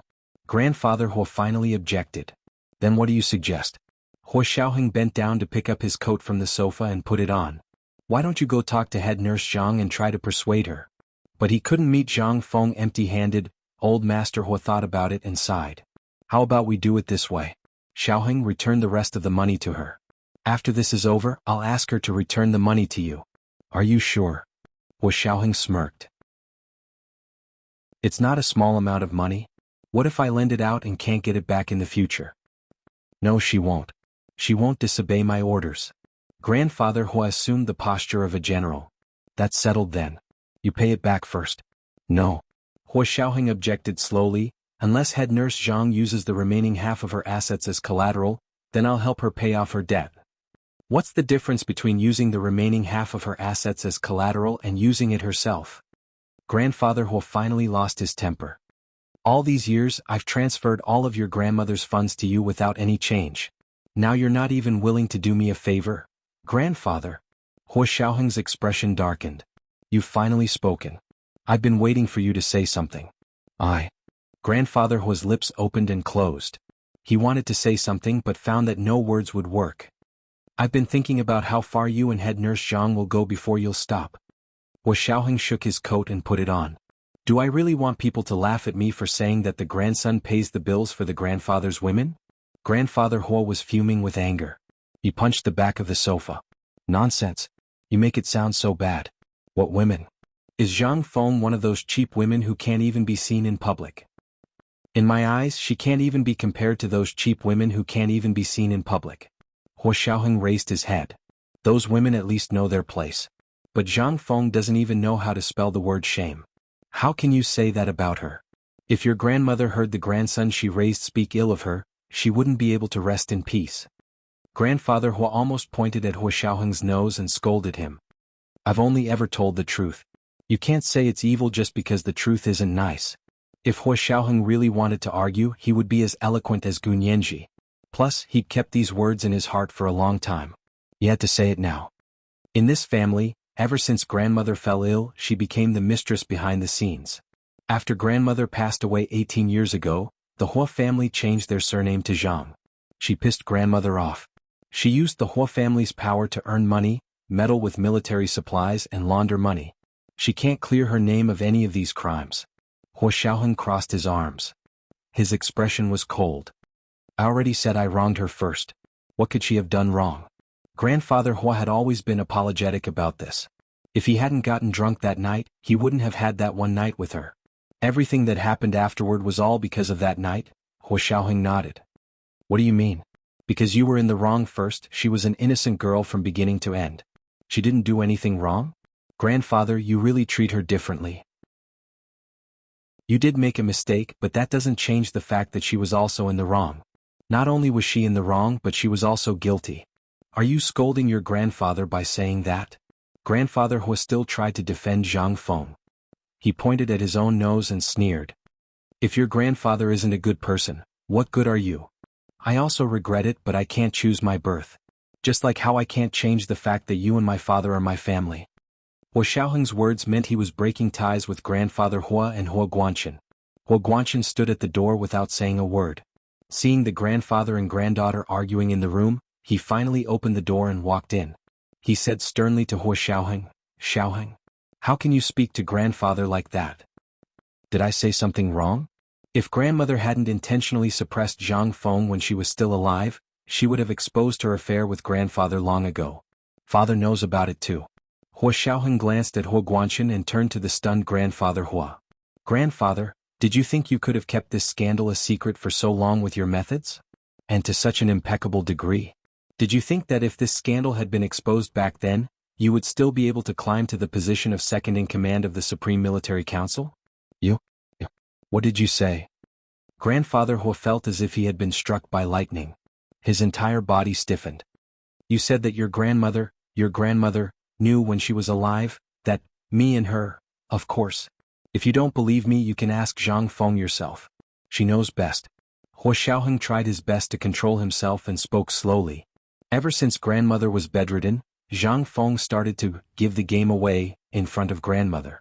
Do you know what it's like for a seriously ill woman to suddenly find out that the husband she loved all her life had cheated on her long ago and had an illegitimate child? Grandfather Hua was completely speechless. His heart was greatly shaken. Tears welled up in his eyes uncontrollably. His legs were so weak that he couldn't even stand properly. He could only lean against the back of the sofa for support. He had always believed that he had never wronged his wife. Even though he had a one-night stand with Zhang Feng when he was drunk, he didn't like Zhang Feng at all. It was a mistake. Later he had feelings for Zhang Feng after his wife had passed away. He didn't expect his wife to have known about all of this. It was understandable why she had added such a line in her will. He kept replaying his wife's face in his mind. He thought about her every frown and smile. Even when she was so ill that she had a bad temper, he kept replaying it. Of course he had loved his wife. They were each other's first love and had been together for more than 30 years. Their relationship had always been good.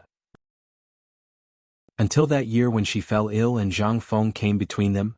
Zhang Feng didn't kill grandmother herself, but her methods were 100 times more despicable than doing it herself. Because she destroyed grandmother's hope of survival, Hua Xiaoheng said word by word. He wanted to let the man in front of him know all the sadness, regret, pain and unbearability he had felt when his grandmother had passed away. He should have known that he didn't deserve such deep love from a woman. He should have spent the rest of his life repenting, not trying to marry the woman who had angered his wife to death. This was the first night watch. A reminder for the monthly votes and recommendation votes. The second night watch was 1 in the afternoon. P.S. Thank you to Huaishuan Mai for tipping me yesterday. I owe this dear one an update. I'll write it down in my notebook. Mwah. Oh, and if... Oh. Chapter 357. Grandfather Hua was trembling so hard that he could barely stand. He supported himself against the back of the sofa and sat down. Hua Guanchen hurried over and asked, "Dad, are you all right?" "All right? I'm so mad at you." Grandfather Hua glared at Hua Guanchen and raised his hand to slap him. He pointed at his nose and asked loudly, "Why didn't you tell me earlier if you knew?" He vented all his anger on Hua Guanchen. Hua Guanchen didn't dare dodge and took the hit. "Aha, you two appreciate each other. I won't keep you company." Hua Xiaoheng calmly adjusted his coat. "Goodbye." He turned around and strode towards the door. "Stop." Hua Guanchen quickly stopped Hua Xiaoheng and said sternly, "That's enough. Don't you think our family has embarrassed ourselves enough?" Hua Xiaoheng stopped in his tracks and remained silent. He put his hands in his pockets and turned around. His lips curled into a smile as he shook his head. "If you had known that you would embarrass yourselves, you wouldn't have done something like this in the first place. It's one thing for you to teach your father a lesson, but you actually want to teach your grandfather a lesson?" Hua Guanchen was furious. "I'm going to ask Song Jining how she raised her son." "That's where you're wrong." Hua Xiaoheng bowed slightly and said politely, "Grandmother raised me." "Father, are you going to ask grandmother how she raised me in the afterlife?" At the mention of his mother, Hua Guanchen immediately deflated like a deflated balloon. His entire being seemed to dissipate. He fell down next to grandfather Hua and supported his head with his hands. He said helplessly, "If mother was still alive, so much wouldn't have happened at home. Mother loved eldest brother the most. if eldest brother was still alive. Hua Xiaoheng looked at his watch and said calmly, "My mother is going to restart the experiment soon. Uncle won't die in vain." He had grown up with his grandmother and was very familiar with his uncle, Hua Guanyuan. Hua Guanyuan was close to his mother, Xie Zian, while Hua Guanshan was close to his father, Hua Xuanong. Hua Guanshan stood up abruptly. "Your mother is going to restart the experiment? What? Is she still living at your place?" Hua Xiaoheng glanced at him and shook his head speechlessly before turning to leave again. This time, no matter what Hua Guanshan said behind him, he didn't turn around. Hua Guanshan saw that he couldn't stop Hua Xiaoheng, so he could only persuade grandfather Hua. "Dad, Xiaoheng's like this. Over the years, his prestige in the army has been growing, and his thoughts are getting deeper and deeper. Even I can't figure him out." "I know.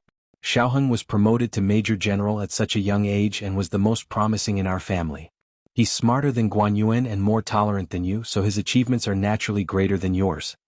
Grandfather Hua sighed and curled up on the sofa, unable to get up for a long time. Regarding head nurse Zhang, Hua Guanshan glanced at grandfather Hua. "What do you plan to do?" "I'll go see her tomorrow. For the last time, I want to ask her some questions." Grandfather Hua's eyes were originally very energetic, but now it was as if all the blood in them had been sucked out. He couldn't even lift his eyelids. Hua Guanshan didn't know what to say. He walked over to the coffee table and poured grandfather Hua a cup of tea. "Have some. Don't get too worked up. Your blood pressure is rising again, isn't it?" Grandfather Hua slowly finished his tea and placed the gold-rimmed bone china teacup with a pale butterfly pattern on the coffee table. He looked down at it and said, "This was your mother's favorite tea set. Didn't I say to put it away? Why is it being used now?" Hua Guanshan was speechless. It had been used for a long time, but he only saw it now. All the utensils in the house were arranged by Jialan. Hua Guanshan coughed. But this tea set was indeed used by head nurse Zhang because she said she liked it. Grandfather Hua was speechless for a long time. Hua Xiaoheng sat on the sofa like a statue. After a long time, when the sky outside was darkening, he finally whispered to Hua Guanshan. "Xiaoheng said that you also know what your mother did all those years ago." "Actually, it's nothing." Hua Guanshan poured himself a cup of tea uncomfortably and gently blew on it to hide his embarrassment. "I just gave head nurse Zhang a reminder when she was being evaluated." "A reminder?" "Yes, head nurse Zhang was indeed tempted at that time. Father, you were at a critical juncture of being promoted to Major General, so mother let her know that if word got out about her illegitimate child, she wouldn't even be able to keep her position in the army, let alone get married. She would definitely be persuaded to retire and go home to live on her own." Hua Guanshan immediately continued, "But mother didn't do anything. She only asked Sister Chang to chat with someone for a while." Head nurse Zhang is a smart person and immediately understood what was going on. She never appeared in front of mother again. "It's like this." Grandfather Hua closed his eyes. "Your mother is indeed very smart. Although she came from a good family and was pampered since she was young, she's not ignorant of the ways of the world." What he actually wanted to say was that Xie Zian was stubborn and had never been willing to bow down. When they had conflicts in the past, it was always Hua Xuanong who took the initiative to apologize. But this kind of person actually tolerated the incident with Zhang Feng.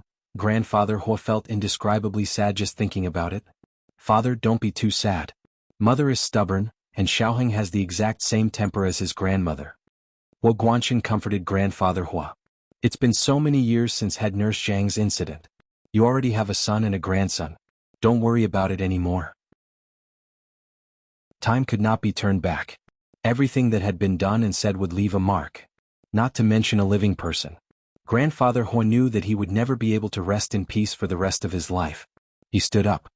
"I'm going to rest. You should sleep early too." Grandfather Hua was actually not asleep when he returned to his room. He tossed and turned the entire night and woke up before the sun rose the next morning.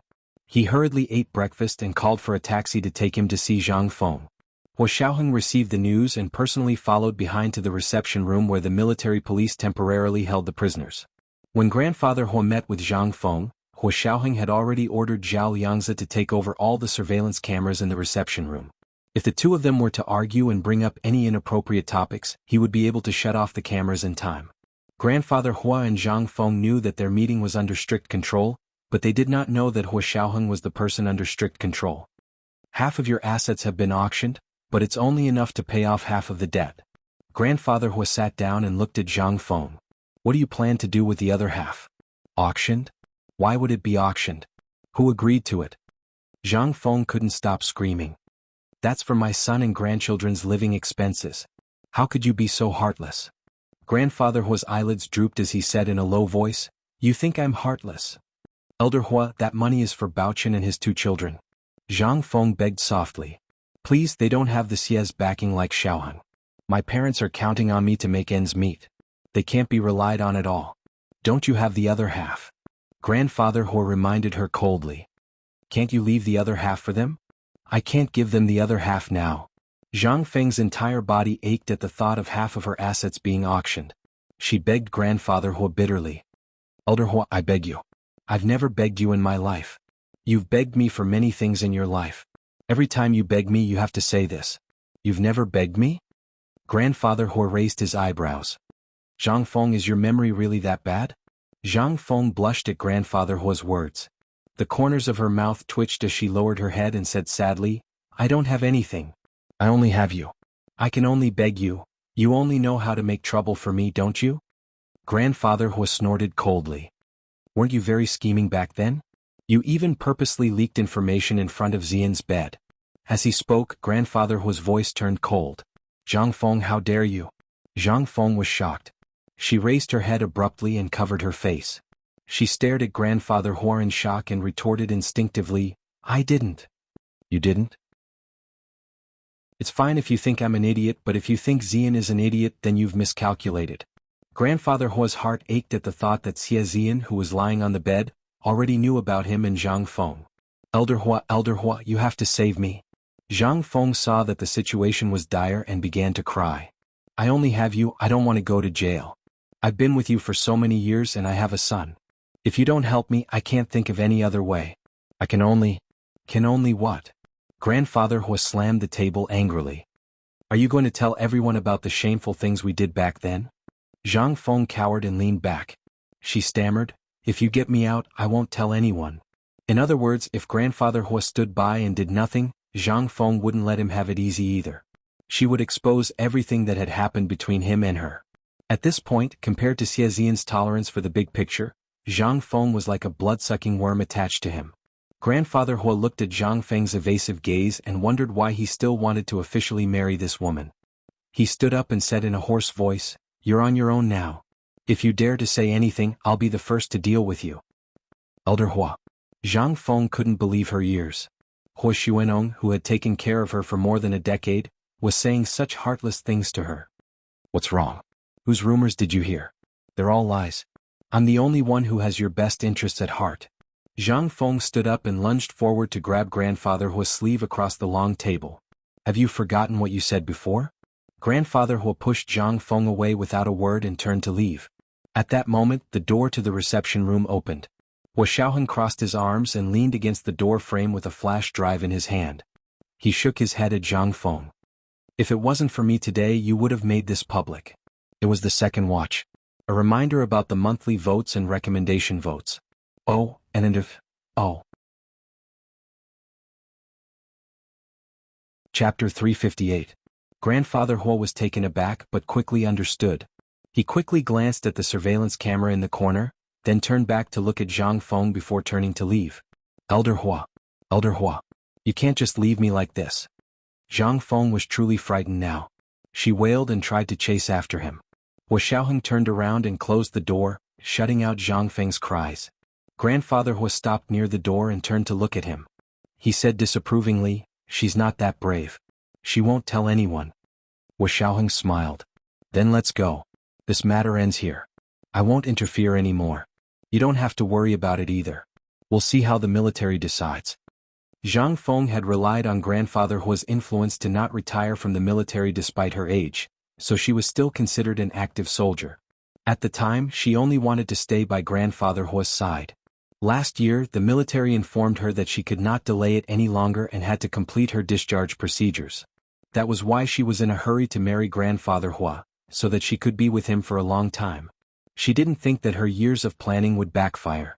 She would be punished even more severely by military law. Hua Xiaoheng walked behind Grandfather Hua and asked quietly again, You really don't want to give her another warning? If she's desperate, you'll be in a very passive position.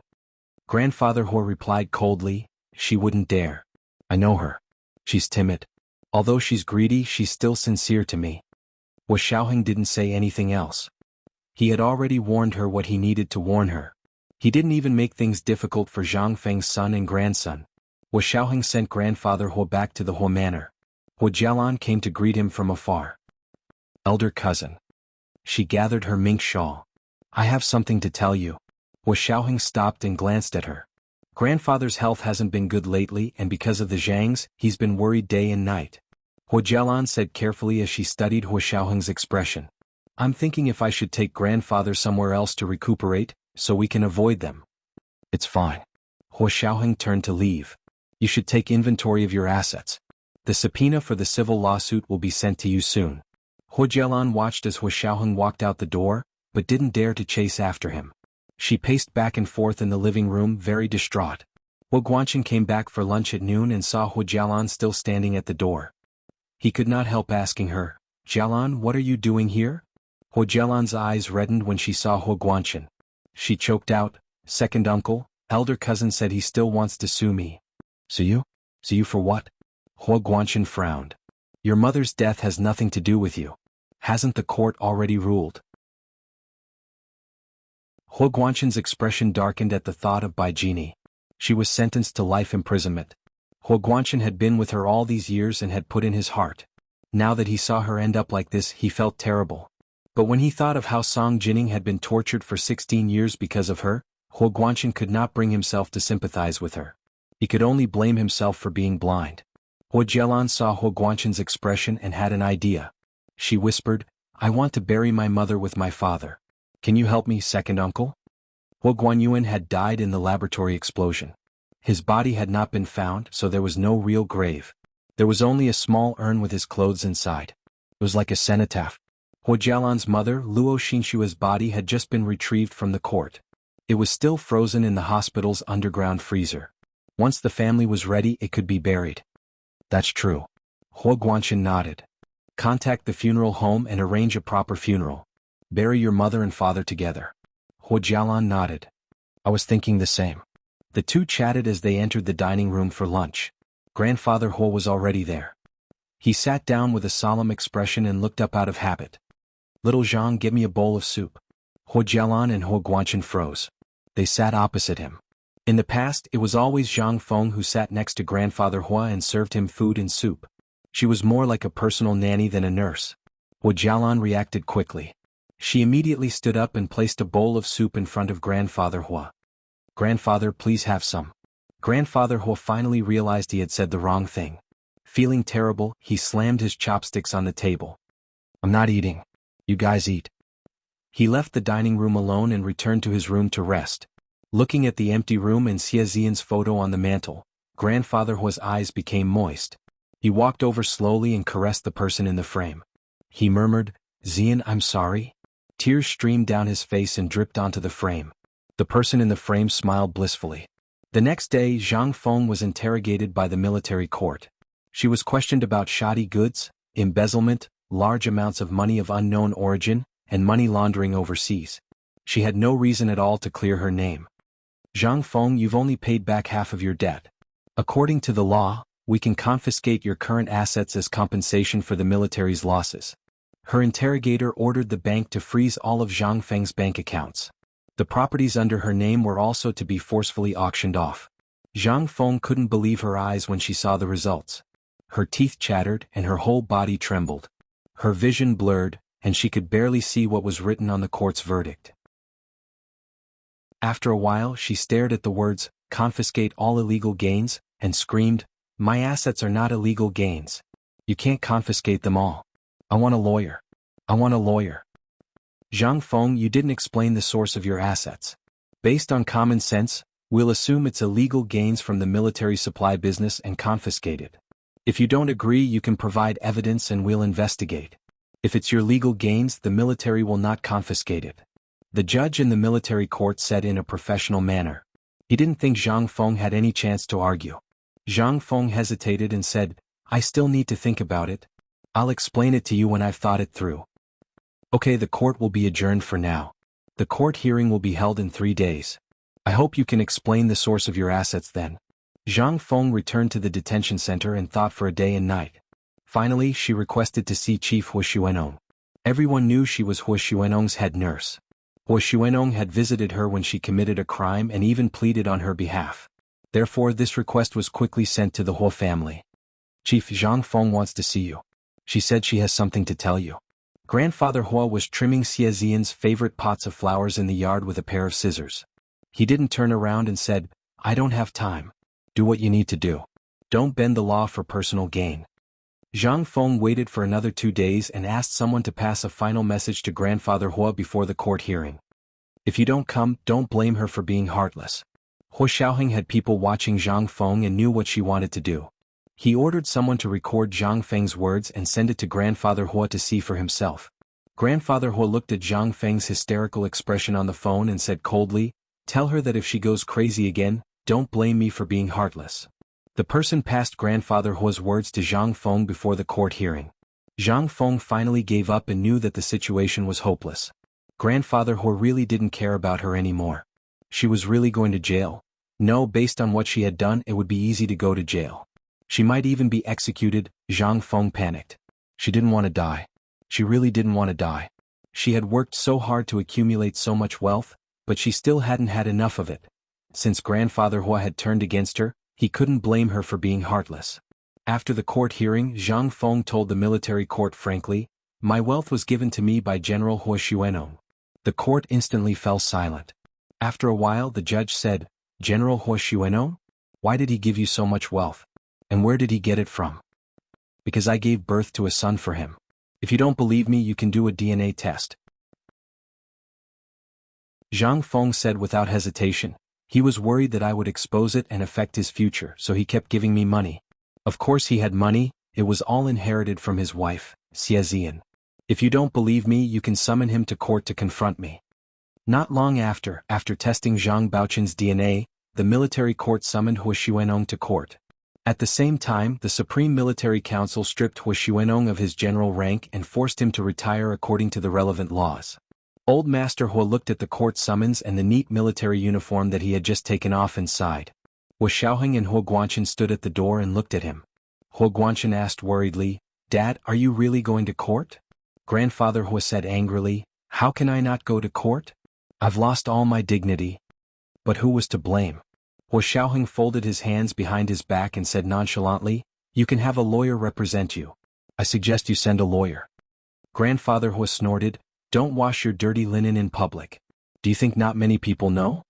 Because the case involved Grandfather Hu, the military court did not make the trial public for the sake of Hu Guanchen and Hu Xiaoheng. Only the parties involved and their lawyers were present. Grandfather Hu did not want anyone else to represent him. "I'll go with Dad." Hu Guanchen volunteered. Hu Xiaoheng shook his head. "I'll go. I'll also see if it's confidential." Grandfather Hu finally agreed to let Hu Xiaoheng accompany him to court. Gu Nianji also wanted to go, but Hu Xiaoheng did not call her this time. He accompanied Grandfather Hu to court alone to testify. When they arrived at court, Grandfather Hu did not deny his relationship with Zhang Feng and said that it was an accident all those years ago. He did not even know that Zhang Feng secretly gave birth to the child. Hu Xiaoheng had done a lot of preparatory work, and now the evidence was presented one by one to prove that Grandfather Hu did not intentionally hide the child from the military. Moreover, Grandfather Hu had already been stripped of his general rank and forced to retire. In theory, the military court no longer had any effect on him. As for Zhang Feng's claim that the assets were given to her by Grandfather Hu, Grandfather Hu vehemently denied it. Hu Xiaoheng then handed over the details of Zhang Feng's bank accounts, including evidence of money being transferred from Desheng Ltd to her bank account. It perfectly proved that the source of her wealth was the military's massive military supply business. The so-called hush money, given to her by Grandfather Hu, was completely a rumor made up by her. It was completely untrue. With so much evidence in front of them, Zhang Feng's glib tongue was useless. The military court quickly ruled that Zhang Feng had participated in the bidding for the military supply contracts as a soldier, colluded with suppliers to pass off shoddy goods as quality goods, pocketed huge illegal profits, and attempted to launder money. Her attitude was terrible and she had no remorse. Because the amount was so large, not only did the court confiscate all of Zhang Feng's assets, but she was also sentenced to life imprisonment without bail. After hearing the verdict, Grandfather Hua stood up with a dark expression and left the court without looking back. Zhang Feng was left alone in the court, crying her heart out. This was the first watch. A reminder about the monthly votes and recommendation votes. 7 p.m. the next watch. P.S. Thank you Heaven's Beggar for tipping Heshabi yesterday. Congratulations Heaven's Beggar, for becoming the new leader of the Major General. Mwah. Oh, and if, oh. Chapter 359. When Grandfather Hua got home, he locked himself in his room and refused to come out. With Hua Guanchen in the house, he didn't have to move out, but he didn't want to see his old friends anymore. Hua Jialan took good care of Grandfather Hua for the past 2 days and kept him company. Even if she didn't speak, she would just sit by his side and read or play with her phone. Grandfather Hua was old and afraid of being alone, so he could see how she felt about him. Hua Jialan tried to persuade Grandfather Hua. Grandfather, do you want to visit grandmother this year? Before Grandfather Hua's wife, Xie Zian, passed away, she said she wanted to visit her parents and left a will to be buried there. The Xies had been in Europe for several generations. Xie Zian grew up in Europe and met Hua Xuanong when she returned to the Huaxia Empire to study. Because of Hua Xuanong's status and the fact that the Xies didn't agree to her marrying Hua Xuanong, Xie Zian rarely returned to her parents' home after they got married. However, before she passed away, she suddenly requested to be buried at her parents' home. Grandfather Hua was a little unhappy at the time, but Xie Zian insisted and called her family, whom she rarely contacted. Later, Xie Zian's youngest brother and his son personally came to the Huaxia Empire to take her back to Europe for burial. Because of this, Grandfather Hua had always been a little uncomfortable. Now he finally understood why Xie Zian made such a strange and illogical request before she passed away. He still remembered Zhang Feng telling him that Xie Zian never saw herself as a member of the Hua family, and he deeply believed it. Now that he was faced with the events of the past, every time he thought about it, it was like being stabbed in the chest with a knife. Grandfather Hua couldn't sit still when he heard Hua Jialan mention her grandmother. He called Hua Guanchen over and said, I want to go to Europe to visit your mother. Help me make arrangements to go overseas. He hadn't been there for a few years and it was time to repent at her grave. Hua Guanchen also wanted his father to go overseas to relax. This wasn't uncommon in their circle, but Grandfather Hua was the only one who made such a big fuss and even lost his military rank. He definitely couldn't face it. Hua Guanchen quickly agreed, but Grandfather Hua had asked him to arrange for Hua Jialan to go abroad as well. He wanted to take her with him to Europe. Hua Guanchen thought it was a good idea. Grandfather Hua was getting on in years and needed someone to take care of him. It used to be Zhang Feng, but now it was Hua Jialan. Although she wasn't his biological granddaughter, he had raised her for so long that he could rest assured. By the time Hua Xiaoheng found out, Grandfather Hua had already boarded the plane with Hua Jialan to Europe. Since Hua Jialan wasn't around, the civil lawsuit could only be delayed. Hua Xiaoheng was not in a hurry. The monk could run but the temple could not.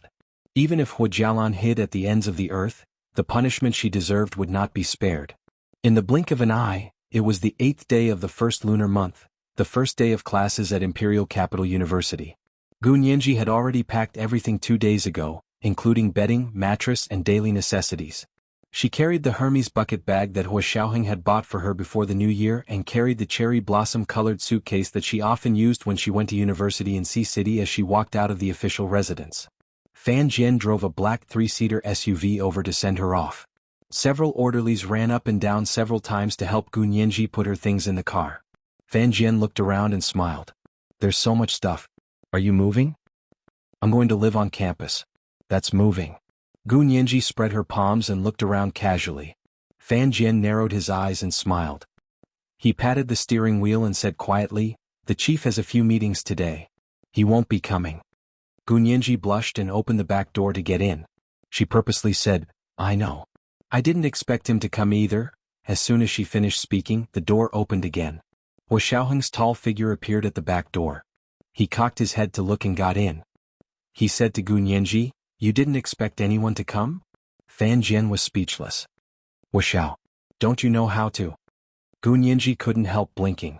She was worried that her eyes were playing tricks on her. Yeah, the meeting was postponed. Hua Xiaoheng stretched his legs. This car is too small. I'll get a bigger one next time. The front door opened as well. Yin Shixiang sat in the front passenger seat and said to Fan Jian, let's go. Fan Jian quickly stepped on the accelerator and drove onto the highway. Gu Nianji wanted to go to B University, which was located in the west fourth loop of the imperial capital. It wasn't in the same direction as the Special Operations Forces headquarters. The car entered the highway and merged into the busy traffic. After the new year, the streets of the imperial capital returned to their usual busy and crowded state. Gu Nianji leaned against the back seat of the car with a smile on her face. The heater in the car was turned up high. Hua Xiaoheng was wearing a wool shirt and felt a bit warm. He couldn't help but loosen his collar to get some air. From Gu Nianji's angle, she could see a bit of Hua Xiaoheng's collarbone. Gu Nianji never knew a man's collarbone could be so alluring. She gulped and took another look. Her OCD kicked in and she didn't like the sight of Hua Xiaoheng's crooked collar. She leaned over and reached out to pull Hua Xiaoheng over naturally to fix his collar. Hua Xiaoheng reflexively grabbed her hand and asked instinctively, "What are you doing?" Gu Nianji froze. "Helping you fix your collar? Can't I?" Hua Xiaoheng was speechless. He gently let go and presented his neck to Gu Nianji, tidying it up. Fan Jian and Yin Shixiang in the front seat were speechless. Only Gu Nianji was overjoyed. She reached over and smoothed Hua Xiaoheng's slightly crooked collar. She then flipped out a small section and put it on the outside of his wool shirt. Gu Nianji patted his shoulder in satisfaction. "That's good." However, Hua Xiaoheng felt even hotter. He said to Fan Jian in the driver's seat, "Turn down the air conditioner." Fan Jian obeyed and immediately turned down the air conditioner.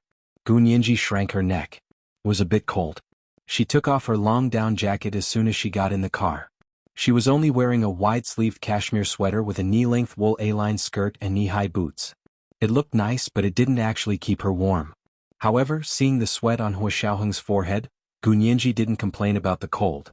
She only quietly moved closer to Hua Xiaoheng. Hua Xiaoheng was like a big furnace. Sitting next to him would radiate heat and she would feel warmer. Hua Xiaoheng took out his phone to check his email. He also took the opportunity to resolve some of the troubles and disputes caused by the last-minute decision to postpone the meeting. When Gu Nianji moved closer to him, the corners of his mouth involuntarily curved into a happy smile. Unfortunately, not long after, he heard Gu Nianji sneeze with a small achoo.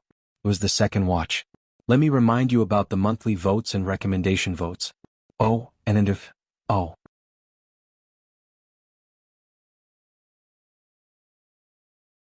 Chapter 360. Hearing Gu Nianji sneezing, Hua Xiaoheng immediately touched her hand out of habit. Her hand was soft and boneless but also very cold. "You're cold?"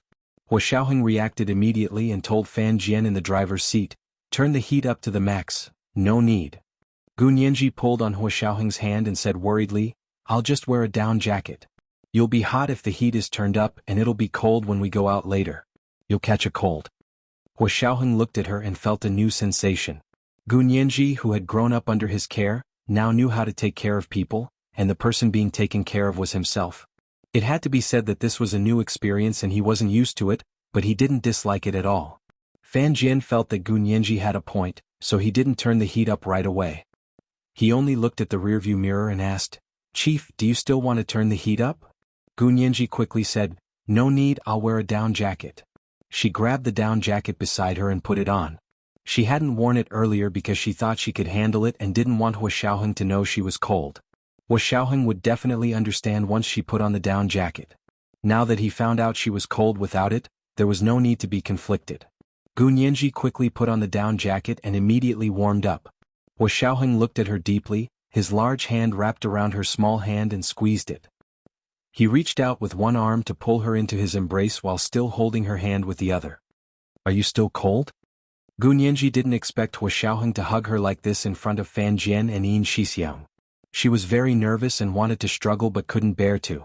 Hua Xiaoheng's embrace was as hot as fire, and she craved his heat and warmth. Fan Jian and Yin Shixiang didn't say anything in the front. Fan Jian didn't think it was too much. Gu Nianji had grown up with Hua Xiaoheng, and they had also watched her grow up. It wasn't a big deal to warm her hands. However, Yin Shixiang was different. He knew that Gu Nianji liked Hua Xiaoheng so much that she couldn't help herself. Not only did she love him, but she also idolized him. She was his die-hard fan, so he didn't doubt Gu Nianji's feelings for Hua Xiaoheng. However, he had no confidence in Hua Xiaoheng's feelings for Gu Nianji. He still remembered that Hua Xiaoheng had already been intimate with a woman, and Hua Xiaoheng wasn't someone who would just sleep with anyone. With Hua Xiaoheng's abilities, he had kept that woman a secret until now. He must have loved her deeply. Moreover, with Hua Xiaoheng's status, it was impossible for him to marry Gun Yanji. It would be difficult even for them to publicly be together. Gun Yanji's past was like the sword of Damocles hanging over their heads, ready to fall and take their lives at any time. Yin Shixiang took out his phone and sent a message to Zhao Liangzi. Da Xiong, little Zhe, how's your investigation on Gu Xiangwen going? Xiao Zhe, I'm checking. What's wrong? You have news? Zhao Liangzi replied very quickly. It was obvious that he was working online. Yin Shixiang sighed softly. His fingers flew across his phone as he typed and sent another message. Da Xiong, no. I'm taking Yanji to school. I'm in the car. The chief is here too. Zhao Liangzi saw the message and instantly understood what Yin Shixiang meant. He sat in front of his computer and scratched his head in frustration. He muttered, the target has been narrowed down to a few hundred people, but from what I can see, not a single one of them meets the requirements. Did he really have to get these few hundred people to test their DNA? He couldn't even think about it. Once too many people were involved, news would definitely leak out, and it would be impossible to keep it a secret. The Wuxia Empire divided the confidentiality of information into 5 levels: top secret, confidential, secret, sensitive, and public. Each level was further divided into 5 levels, and each level was indicated by an asterisk. 5 stars meant the highest level and 1 star was the lowest. Gun Yanji's past was classified as a secret in the Wuxia Empire. 2 stars wasn't particularly high, but to ordinary people, it was already information that the general public couldn't access. But even though the mission was difficult, he couldn't back down. For the sake of Gun Yanji and Hua Xiaoheng, he had to find a way to filter out useful information from these few hundred people and further narrow down the scope of testing. He thought for a long time before sending Yin Shixiang a message. Little Zhe, I'll narrow down the scope as soon as possible and get a list. Yin Shixiang saw the message and was slightly relieved. He put his phone away. In the back seat, Gun Yanji was already much warmer. She poked her head out of Hua Xiaoheng's arms to look at the scenery outside the window and the bustling traffic. She suddenly remembered something and whispered to Hua Xiaoheng, Hua Xiao, will you always be working in the imperial capital from now on? In the past, Gun Yanji had attended university in Sea City, so Hua Xiaoheng had moved his main work base there. To make it easier for Gun Yanji to interact with her classmates, Hua Xiaoheng had bought her an apartment. She would return to the apartment on weekends and only return to the Special Operations Forces base during the winter and summer breaks. Hua Xiaoheng looked down at her. Yeah, I'll be here from now on unless I'm on a mission. Hua Xiaoheng's rank was already very high, but the work of the Special Operations Forces was rather special. As the highest commander, he had to personally go on special occasions and couldn't always sit in the office. Of course, he had far fewer opportunities to go on missions than his subordinates.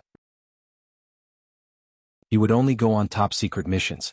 Gun Yanji smiled and asked, then what will I do on the weekends?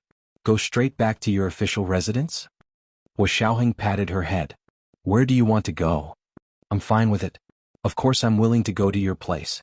Gun Yanji pursed her lips and asked hesitantly, then at school, how should I tell my classmates and professors? He Jichu and Wen Shui already knew Hua Xiaoheng's true identity.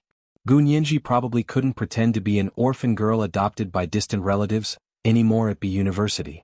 She smiled slyly and asked, do you want to change my identity? Hua Xiaoheng raised his hand to adjust her down jacket and said nonchalantly, you don't have to change. Your parents are working far away and you were fostered in our home. That's the truth. Gun Yanji, Fan Jian, Yin Shixiang.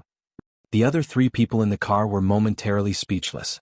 After a while, Gun Yanji asked again, then what do my parents do for a living? Hua Xiaoheng looked down at her. What do you mean? You said my parents are working far away. Then what if my classmates ask what your parents do for a living? How am I supposed to answer? Or should we say the same thing so we don't get caught? Gun Yanji tilted her head as she spoke. Her red, moist lips parted, revealing her perfect, white teeth. She was the epitome of red lips and white teeth. Yin Shixiang giggled from the front passenger seat and turned to ask, Yanji, are you going to write a script for all of us to memorize? I'll write it. Who's afraid? Gun Yanji winked at Yin Shixiang. How about we write it like this? My parents are professionals. As for their profession, I'll look it up when I'm in school and perfect my persona. Hua Xiaoheng ignored her and Yin Shixiang's nonsense. His gaze was attracted to her teeth. He reached out to lift her delicate chin and swept his thumb over her lips. He said dryly, "From your teeth you must have had braces when you were young. Families that had braces before the age of 12 were at least well-to-do. Why don't we say your parents are doctors?" "Doctors?" Gu Nianji nodded. "That's good. Doctors are professionals. Then where do they work?" Gu Nianji propped up her chin and leaned against Hua Xiaoheng. Her large eyes blinked and made people want to count her long and dense eyelashes. "You can say Europe is the place of work," Hua Xiaoheng said nonchalantly. "You don't have to be too detailed. What if someone asks where exactly in Europe?" Gu Nianji continued to let her imagination run wild. Hua Xiaoheng lost interest and turned to look out the window. He didn't want to get involved with Gu Nianji's wild imagination. Yin Shixiang clicked his tongue from the front seat. "Nianji, how did you get such a gossipy classmate? You're not talking about yourself, are you?" "You're the one talking about yourself." Gu Nianji was interrupted by Yin Shixiang and didn't dwell on the issue. Fan Jian slammed on the brakes and said loudly, "We're here." Gu Nianji looked up slightly and saw the south gate of B University was already in sight. "Nianji has a lot of stuff. Let's drive in." Yin Shixiang turned to ask Hua Xiaoheng for his opinion. Hua Xiaoheng nodded. "We'll drive directly to her dorm." Gu Nianji quickly said, "I haven't even registered yet. I don't even know the dorm number. How would I know where I live?" "I know." Yin Shixiang turned to make a face at her. "Hua Xiao asked me to complete your admission procedures yesterday. I also got the dorm key." As he spoke, Yin Shixiang took out a key and waved it at her. Gu Nianji gasped and was extremely grateful. She shook Hua Xiaoheng's hand. "Hua Xiao, you're so thoughtful." I was the one who ran the errands." "Nianji, you can't be this biased, can you?" Yin Shixiang pretended to be jealous and rolled his eyes. Gu Nianji laughed and leaned her head on Hua Xiaoheng's shoulder. "I'm biased. You'll die if you don't like it." "You'll die if you don't like it." Yin Shixiang turned around and made a knife hand gesture. He then took out a pass and showed it to the guard at the south gate of B University. The guard looked at it for a while before letting their car in. There were some private cars that couldn't enter B University's south gate. When they saw the SUV in front of them enter, they all asked who it was. The south gate of B University was famous for only recognizing license plates and not people. The car in front of them didn't have a B University license plate at all. Everyone asked about it and someone recognized it and said, "That license plate looks like it has a military number on it." The crowd let out a long sigh of relief, indicating that they understood immediately. Gu Nianji didn't know what was going on outside. She looked around curiously at the B University scenery and didn't look away until the car stopped in front of a dormitory building. There were several types of dormitories for graduate students at B University. Gu Nianji's dormitory was specially arranged by Hijichu. It was on the 6th floor of the newly built graduate student dormitory. It was a suite with 2 bedrooms and a living room facing south. It only housed 2 people and had its own bathroom. Gu Nianji got out of the car and watched as Fan Jian and Yin Shixiang helped her move her things into the building. Hua Xiaoheng didn't come out. He sat in the car and said to Gu Nianji, "I'll pick you up this weekend. You can stay at my place for a while. When the new apartment is ready, you can move there." Gu Nianji nodded. Her heart was in turmoil for a long time. She asked sheepishly, "Am I going to be living alone in the new apartment?" This was the first night. Let me remind you about the monthly votes and recommendation votes. 7 p.m. the next night. Moi. Chapter 361. Hua Xiaoheng looked at her for a while and smiled faintly. "Just like before."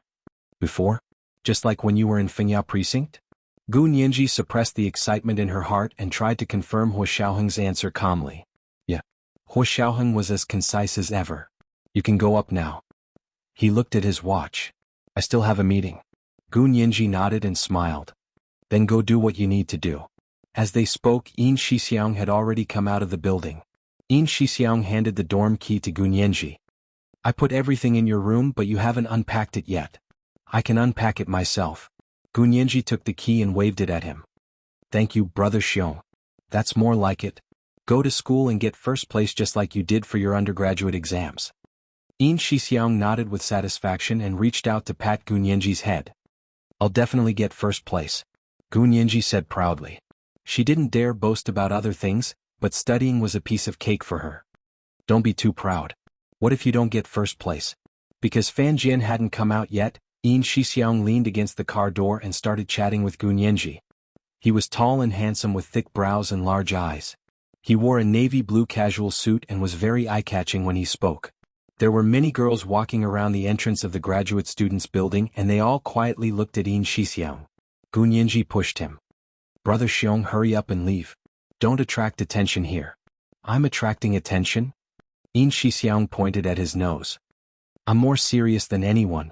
A few girls were secretly looking at you just now. How dare you say you didn't know? Gun Yanji carried a Hermes bucket bag and zipped up her down jacket. She was already feeling cold after standing outside the car for a while. Wu Xiaoheng saw it from inside and said to Yin Shixiang, Big Xiong, get in. He then raised his chin at Gun Yanji. Get in. Don't stand in the wind. Gun Yanji smiled warmly at him. It's okay, I'm not cold. At that moment, Fan Jian also walked out of the building and said to Gun Yanji, I've checked your dorm room. The light bulbs and the bathroom are all fine, but the bed is a little squeaky, but the wooden mattress is like that. I've already fixed it for you. Gun Yanji was very grateful and quickly said, Brother Fan, thank you so much. I'll treat you to dinner when I get back. Why are you being so polite? Stop talking and get in. There are a lot of things, so hurry up and pack. Fan Jian waved at her and went around to the other side of the car. Yin Shixiang also opened the car door and was about to get in. At the same time he reminded her, I've sent your schedule to your phone. You can check it yourself. I've also sent you the timetable and a map of the school. This school isn't just big and the buildings are very scattered. Remember not to get lost. Gun Yanji snorted. I have a good memory. You're the one who got lost. Wu Xiaoheng knocked on the window and looked at Yin Shixiang expressionlessly. Yin Shixiang quickly turned around and got in the car as he waved at Gun Yanji. Hurry up and go. We're leaving too. Okay, bye Brother Xiong, bye Brother Fan, bye Wu Xiao, bye. Gun Yanji stood at the entrance of the female graduate student dormitory and waved as she watched the SUV drive away. She only turned around reluctantly when she couldn't see it anymore. Her dormitory was on the 6th floor. She thought it was a bit high, but when she walked in she realized there was an elevator. She immediately pressed the up button happily and walked in. Just as the elevator doors were about to close, a few girls shouted, Elevator, wait for me, and rushed over.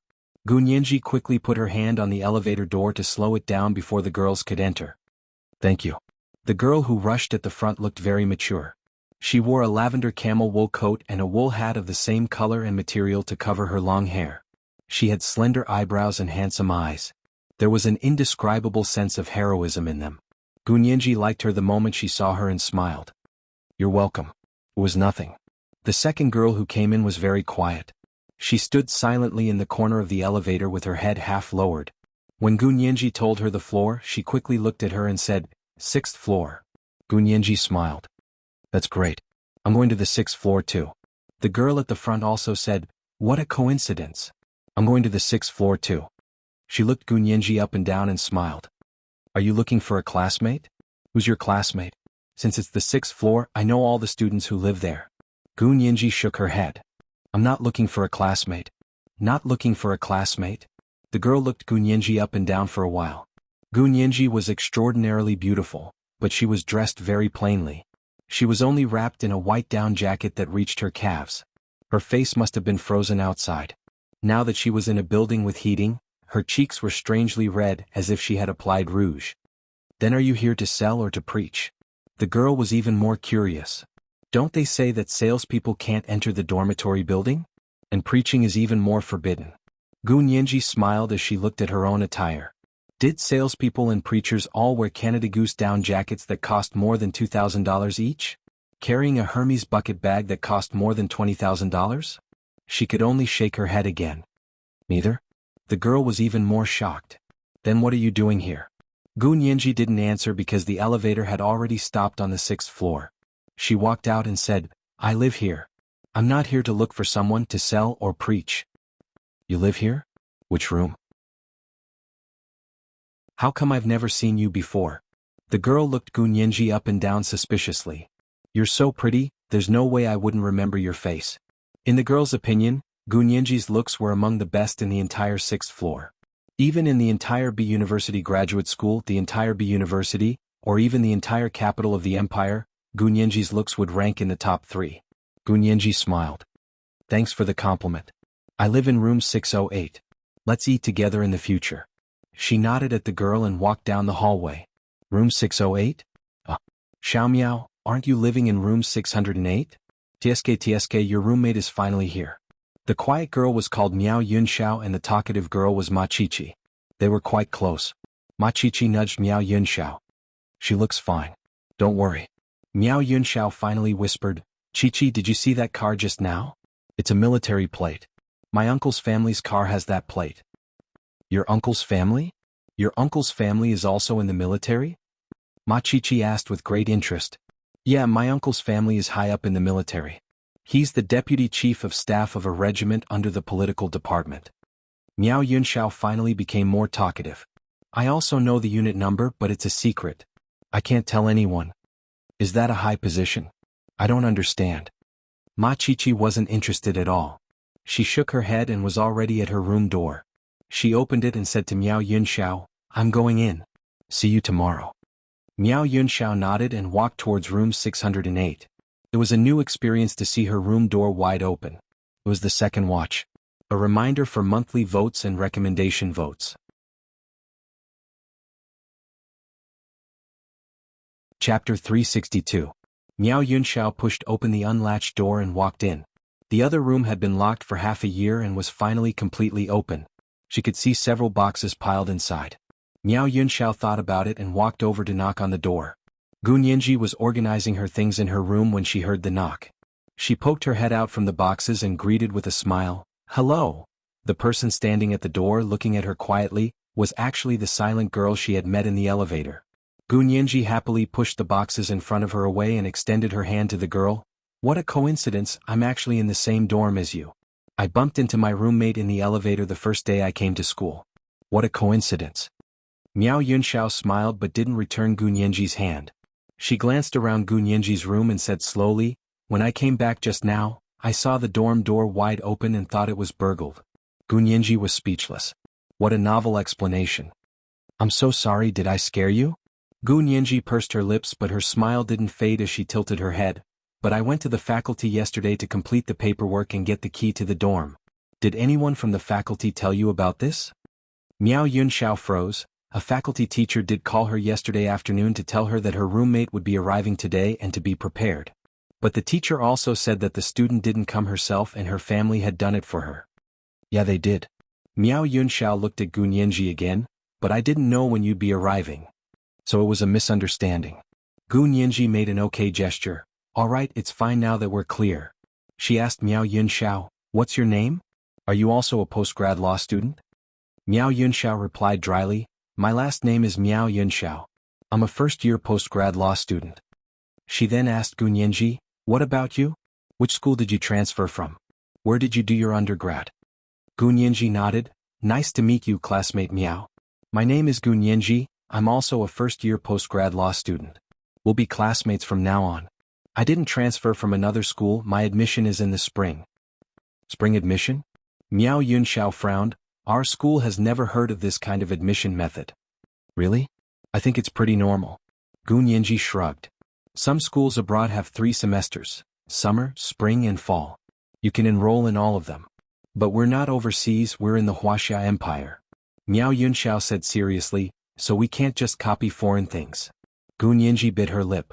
She didn't want to discuss with her roommates about the differences in admission requirements between foreign and domestic universities on the first day of school. She turned to walk back to her box and said with a smile, I don't know about that. Maybe B University needs to learn from foreign universities. Miao Yunxiao felt that Gun Yinji wasn't telling the truth and didn't like people like that. She stared at Gun Yinji's back and enunciated each word clearly, We'll be living together in the dorms from now on. I think we should set down rules in black and white so we can live together longer and avoid unhappiness. Gun Yinji frowned and ignored Miao Yunxiao. She opened the cardboard box and began to move things outside. But as soon as she took the bedding out, she turned around to see Miao Yunxiao still standing in the middle of her room, looking at her with bright eyes. Classmate Miao, it's my first day here and I have a lot of things to pack. Can we talk about the rules later? Gun Yinji didn't want to argue on her first day, so she controlled her temper and spoke politely. Miao Yunxiao was reasonable and stared at Gun Yinji for a while before nodding. Okay, you pack first. We'll talk about the rules later. Gu Nianji smiled at her and walked to the door. She put her hand on the doorknob and said to Miao Yunxiao, "Sorry for the delay.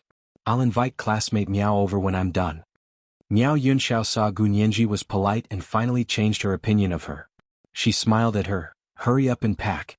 If you're in the same class as me, don't forget to attend the class meeting tonight." Gu Nianji breathed a sigh of relief and nodded with a smile.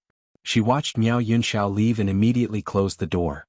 She leaned against the door and sighed deeply, thinking how tiring it was to deal with this roommate. She thought Miao Yunxiao wasn't a bad person but was different from her own style of dealing with people. So she decided to keep her distance from classmate Miao from now on so she wouldn't cause trouble for herself. Looking at the boxes in the room, Gu Nianji sighed softly and continued to struggle with her luggage. It took her the whole morning to move all the things out of the cardboard boxes. She made the bed, put the clothes in the closet, put the reference books and entertainment books on the bookshelf, put the laptop on the desk by the wall, and put the cups, bowls and chopsticks in the cupboard by the wall. Finally, she put the slippers in front of the bed and quickly changed into them. She rubbed her feet and hammered her head. She had been so confused by Miao Yunxiao that she had actually put on high heels to pack. Now her feet hurt so much she could barely stand and her thumbs were completely numb. Gu Nianji sat on the bed for a while before limping to the bathroom to get a basin of hot water and put bath salts in it to soak her feet. After Hua Xiaoheng left B University, he went to the Supreme Military Council for a meeting. He couldn't refuse the meeting so he had to attend. But when he arrived, he discovered it was only a routine military meeting after the Lunar New Year. He used to be at the Sea City military base and often went on missions so he had never attended a regular military meeting. This time, the Special Operations Forces was officially established and he was the acting commander so he had to attend such meetings in the future. If he couldn't attend, he would need General Ji's approval. When he sat down in the conference room, he discovered that his father, Hua Guanchen, was also present. Hua Xiaoheng quietly sat in front of the seat marked with his name and nodded to everyone in the room as a greeting. Hua Guanchen sat across from him. Neither father nor son were talkative people, so they only looked at each other. Not long after, General Ji finally arrived. He sat down at the head of the long table and greeted everyone with a smile. "Happy New Year, everyone. I wish everyone a Happy New Year." It was the first regular meeting after the Lunar New Year, so everyone was in a relaxed mood. There were pastries and candies on the conference table as well as tea and coffee. It was like a tea party. General Ji took a small pea cake and took a bite. He said to everyone, "Feel free to eat these pastries, don't be shy. It's considered the Lunar New Year so it's only right to eat and drink." The atmosphere in the conference room suddenly became lively. Hua Xiaoheng didn't like sweets, so he only ordered a cup of black coffee without sugar to take a sip. However, he remembered that Gu Nianji liked to eat these famous snacks in the imperial capital, such as donkey rolls, yellow pea cakes and small sticky cakes. He had an idea and decided to go to the pastry room here to buy some special pastries for Gu Nianji after the meeting was over. General Ji ate the pastries as he presided over the meeting. "This time I'll focus on this year's main mission, which is also the most important mission. The experiment that was interrupted 16 years ago will be restarted this year." The conference room suddenly became quiet, and everyone couldn't help looking at Hua Xiaoheng and Hua Guanchen. General Ji also looked at Hua Xiaoheng and said solemnly, "Xiaoheng, this matter will be led by Director Song from the Institute of High Energy Physics. You will be assisting on behalf of the military. As the leader of the Special Operations Forces and Director Song's son, you know the importance and confidentiality of this mission better than anyone else." Hua Xiaoheng bowed slightly, his expression very serious. "We are still planning for this. As long as the confidentiality measures are not in place, the experiment cannot be restarted." General Ji nodded and looked at the people in the conference room. "Everyone here is the most important person in the military, but this experiment is so important that even in this conference room, not everyone has the security clearance to know the contents. So everyone must remember this must be kept a secret. If anyone is found to have leaked the secret, they will be punished by military law." As he spoke, he looked at Hua Xiaoheng. "Xiaoheng, do you have anything else to say?" General Ji said it very well, but I have to add a few things. The Special Operations Forces Special Confidentiality Clause has already been activated. Everyone who knows about the experiment's restarting is already under our close surveillance. "No way? But we don't know anything." A man sitting at the end of the long table shouted. He was the head of the military's General Armament Department. His surname was Ji and he looked a little angry. "The Special Operations Forces can't do this, right? You started to monitor us without even informing us. Don't you think you have too much power? Our operation this time has been approved by the Standing Committee of the Supreme Military Council and the National Affairs Group of the Senate. So if Minister Ji has any objections, please complain to the Standing Committee of the Supreme Military Council and the National Affairs Group of the Senate, Wu Xiaoheng said calmly. He clasped his hands together and rested his elbows on the table. His gaze was so sharp that Minister Ji felt a little uncomfortable. But since Wu Xiaoheng had put it this way, he couldn't say anything more. He muttered, "Then couldn't you have told us in advance? What's the meaning of this sudden attack?" Minister Ji, the Special Operations Forces has special privileges granted by the military and the Senate. It would be against the rules for him to inform you in advance, General Ji said calmly to Minister Ji. Minister Ji immediately shut his mouth and didn't say anything else. After the meeting, no one spoke to Wu Xiaoheng. Wu Xiaoheng didn't pay attention to anyone and left first. He saw that it wasn't noon yet, so he went to the pastry room to buy 2 boxes of special cakes. Yin Shixiang followed him and smiled. "Are you buying them for Nianji?" "Yes." Wu Xiaoheng's expression was calm as he said to Yin Shixiang, "Go back to the base first and tell little Zhe to focus on monitoring the lines at the General Assembly. I'm worried that the information has already been leaked." Yin Shixiang's expression immediately became serious. "I'll go right now." He and Fan Jian got into a car and left the Supreme Military Council first. They assigned another car to Wu Xiaoheng. Wu Xiaoheng had many orderlies and all of them could drive. He got into the car and said, "Go to the furniture store at Saiheng Plaza." Half an hour later they arrived at Saiheng Plaza. Wu Xiaoheng went directly to the famous furniture store there and bought a single mattress. He ordered it to be delivered to B University immediately. He followed them in the car until they arrived at Gu Nianji's dormitory. Gu Nianji had just finished soaking her feet and was so tired she collapsed on the bed to rest. She heard her phone ring. It was Wu Xiaoheng's exclusive ringtone. She immediately perked up and rushed over to take the phone out of her bag. She unlocked it and asked, "Wu Xiao?" Wu Xiaoheng's mood instantly brightened when he heard Gu Nianji's voice. He leaned against the car door with a cigarette in one hand and the phone in the other. "Nianji, I brought you a mattress. Remember to open the door." Gu Nianji was surprised. "Mattress? What mattress?" She held the phone and looked down the window. Her window happened to face the dormitory and she saw a large Jeep Cherokee parked downstairs. A tall man leaned against the car door with a cigarette in one hand and a phone in the other. She recognized the man's silhouette at first glance. "Wu Xiao, you're at our school again?" Gu Nianji tried to control her tone to not sound too happy. Wu Xiaoheng looked up and grunted. He raised his hand to throw the cigarette into the trash can. "Don't come down. I'll come up to see you." This was the first novel. He had unknowingly written 3,500 words. Where were the monthly votes for his relatives? Was there no more? There were also recommendation votes. It was 7 o'clock in the evening. Mwah. Oh, and if, oh.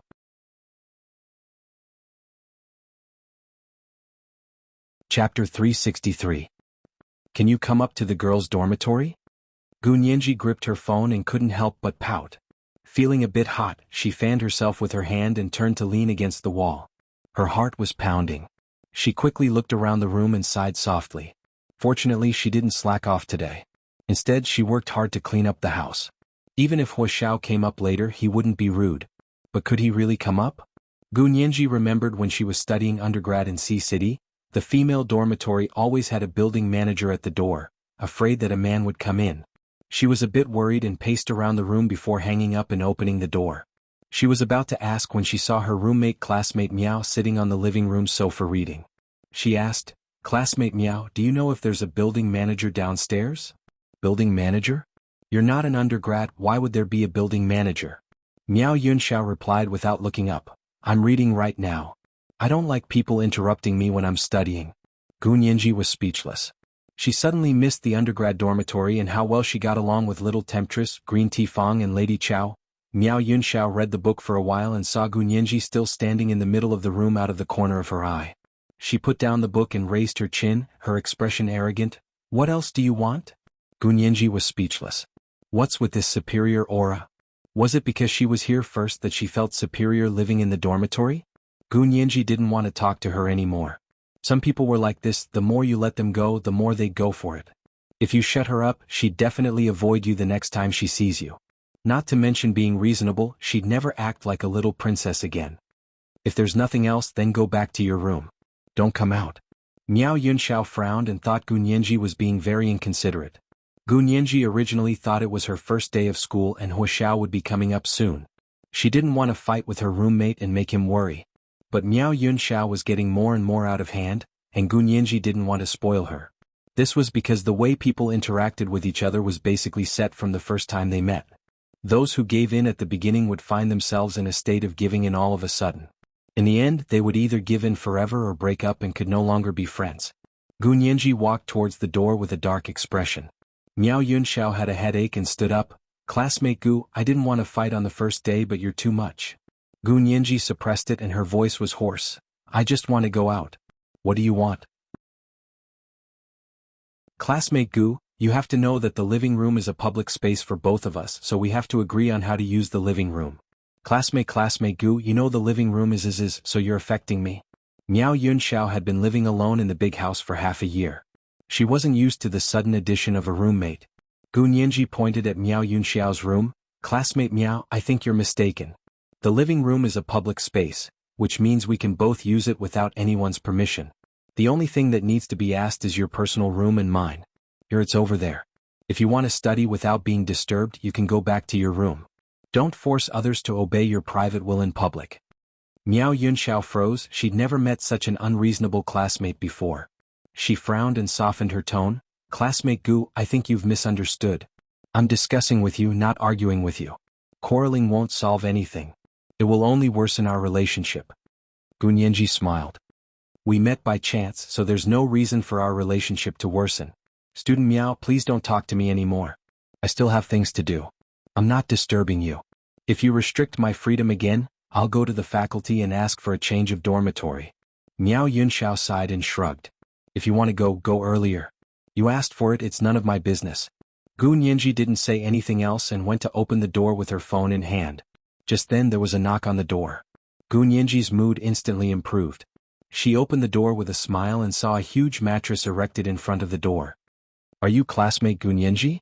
The delivery man revealed a wide smile from behind the mattress. Gu Nianji nodded. What can I do for you? Someone bought a mattress for you and asked us to deliver it. Please sign here. The delivery man took out an electronic notebook for Gu Nianji to sign with a pen. Gu Nianji's heart skipped a beat. She quickly took the pen and signed, then watched as the delivery men carried the mattress to her room. She just made the bed, so now she had to put the mattress on the bed and carry everything on the bed to the side. Gu Nianji waved at the delivery men with a headache. Thank you, you can go now. The delivery man chuckled and thanked Gu Nianji. Thank you so much for your patronage. If you have any problems with the mattress in the future, you can call us directly. He gave Gu Nianji a business card and a 10% discount card. Gu Nianji looked at the terms on the card and asked in surprise, You have to spend tens of thousands to get this card? This mattress is enough. One of the delivery men patted the mattress generously. Take your time, we'll be going now. Gu Nianji quickly opened her wallet and took out $100. She shoved it into the delivery man's hand. Thank you for your hard work. Go buy something to eat. The delivery man was overjoyed and quickly declined. No need. Our company doesn't accept tips. We appreciate your kindness, but if you really want to thank us, give us a bottle of water. Wait. Gu Nianji went to the mini fridge to get a few bottles of water. It's cold. Do you want some? It's fine. The delivery man took the water and left happily. Gu Nianji looked at the mattress and smiled for a while. Remembering that Huoxiao said he was coming up, she quickly called him. She stood up and turned around to see Miao Yunxiao standing at the door. She looked at her disapprovingly. Gu Nianji asked her, Do you need something? What are you doing? Miao Yunxiao looked at her suspiciously. Why did you suddenly buy a bed? Gu Nianji actually wanted to know the reason as well but didn't want to tell Miao Yunxiao. She pushed her away and said dryly, Why should I tell you? Now please move aside. I'm going out. Miao Yunxiao was pushed aside and watched as Gu Nianji walked towards the living room door. Classmate Gu, you're being too stubborn. First come, first served. Who would want to live with you when you're so unreasonable? Gu Nianji stopped in her tracks. She remembered seeing this classmate Miao in the elevator and thinking she was very quiet. So it was just an illusion. This classmate was too nitpicky. Gu Nianji was about to retort when her phone rang again. She quickly unlocked it. Huoxiao. Huoxiao's voice sounded from the phone. Open the door. Gu Nianji smiled and quickly walked to the door. She opened it just in time to see Hua Xiaoheng walking over. Hua Xiao, you're here. Gu Nianji looked at him and slowly smiled. She knew she shouldn't smile and should be more reserved. However, she couldn't control her facial expression. She was full of joy, and as soon as she saw him, all her unhappiness disappeared. Hua Xiaoheng also relaxed when he saw Gu Nianji. He reached out to pat her head and asked dryly, "Have you had lunch?" "Not yet. I'm exhausted and starving. I don't want to eat." Gu Nianji opened the door to let Hua Xiaoheng in. She said, "I've received the mattress. Thank you, Hua Xiao." Hua Xiaoheng nodded and glanced around the apartment. He happened to see Miao Yunxiao standing in front of Gu Nianji's door. Gu Nianji followed his gaze and her expression darkened. "Classmate Miao, is there something else? You're blocking my door." Miao Yunxiao hurriedly stepped aside and looked at Hua Xiaoheng with a flushed face. In a flash, she slipped back to her room. Gu Nianji breathed a sigh of relief and pulled Hua Xiaoheng's arm to her room. "Hua Xiao, this way." Hua Xiaoheng entered Gu Nianji's room and looked around. He saw the mattress by the wall and asked, "Why aren't you putting it on the bed?"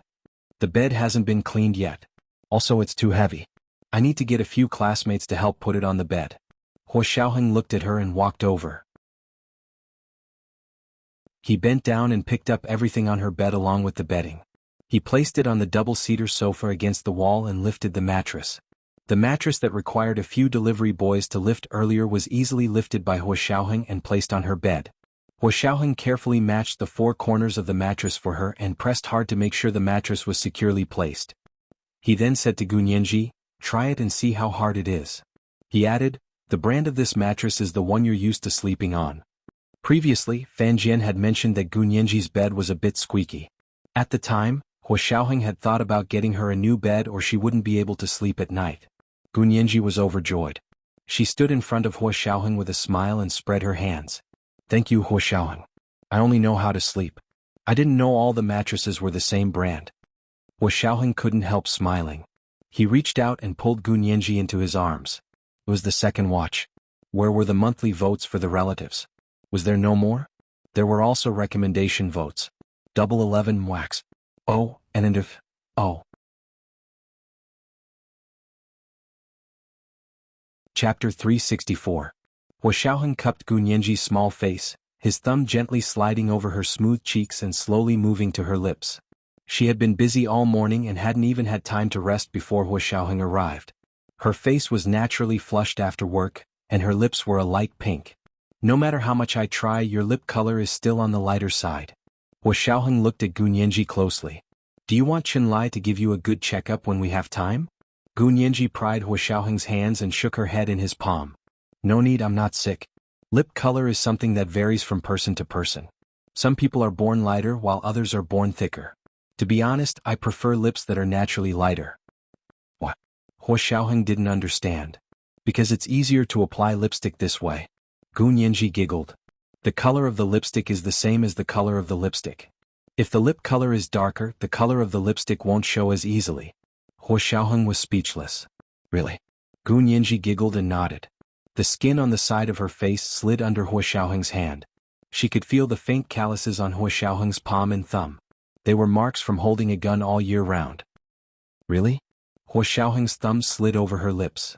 "Did you really put on lipstick?" "Yeah." Gu Nianji looked in the direction of the bathroom. Her makeup and skincare products were all on the bathroom counter. "I used YSL's It Pink color today. It's a little red at first, but it fades over time. But the color is even better after it fades. It's a light pink and it's very natural and moisturizing." Hua Xiaoheng absent-mindedly watched her moving lips open and close. Suddenly he leaned down and kissed her lips. He stuck out the tip of his tongue and licked the edges of her lips, not missing a single inch. Then he pried open her lips and stuck his tongue inside. He hooked the tip of her tongue and moved it up and down. At the same time, his lips were tightly pressed against hers, constantly rubbing and sliding. Her legs could no longer support her weight, and she hung limply in Hua Xiaoheng's arms. Hua Xiaoheng picked her up and carried her horizontally. He placed her on the newly bought mattress and leaned over her. The mattress seemed to be unable to bear the weight of two people stacked on top of each other. It sunk inwards and sank heavily. Gu Nianji's chest was instantly filled with Hua Xiaoheng's weight. It was a little heavy and her heart was beating very fast. Her arms wrapped around Hua Xiaoheng's neck and trembled slightly. Although she had been hugged and kissed by him before, it was the first time she was lying on the bed with him and being pressed down by him. She knew that this kind of intimacy was different from the hugs and kisses she used to have. Gunyanji's hand slowly moved up from his neck. Her palm touched the hair on the back of Hua Xiaoheng's head. It was neither too long nor too short, but it was a little rough. She separated her fingers and sank them into the hair on the back of Hua Xiaoheng's head to gently stroke his scalp. Hua Xiaoheng only felt a piercing itch on his scalp. With his excellent self-control, he realized that the anti-seduction training in the past was like child's play compared to what he was doing now. It wasn't that his level wasn't high enough, but that he could already control many of his instinctive urges. The only difference for him now was whether or not he was tempted. If he wasn't tempted, he would be indifferent even if she stripped naked in front of him and did the most seductive erotic dance. He wouldn't even be bothered to look up. But in front of the woman he loved, even if she was dressed neatly, he couldn't suppress the urge to explode as long as she touched his hair. Hua Xiaoheng let out a rapid gasp and suppressed his urges. He pulled Gunyanji's hands out of his hair and interlocked their fingers. His arms pressed against her arms and his legs pressed against her legs. He placed her entire body under him. He was too strong.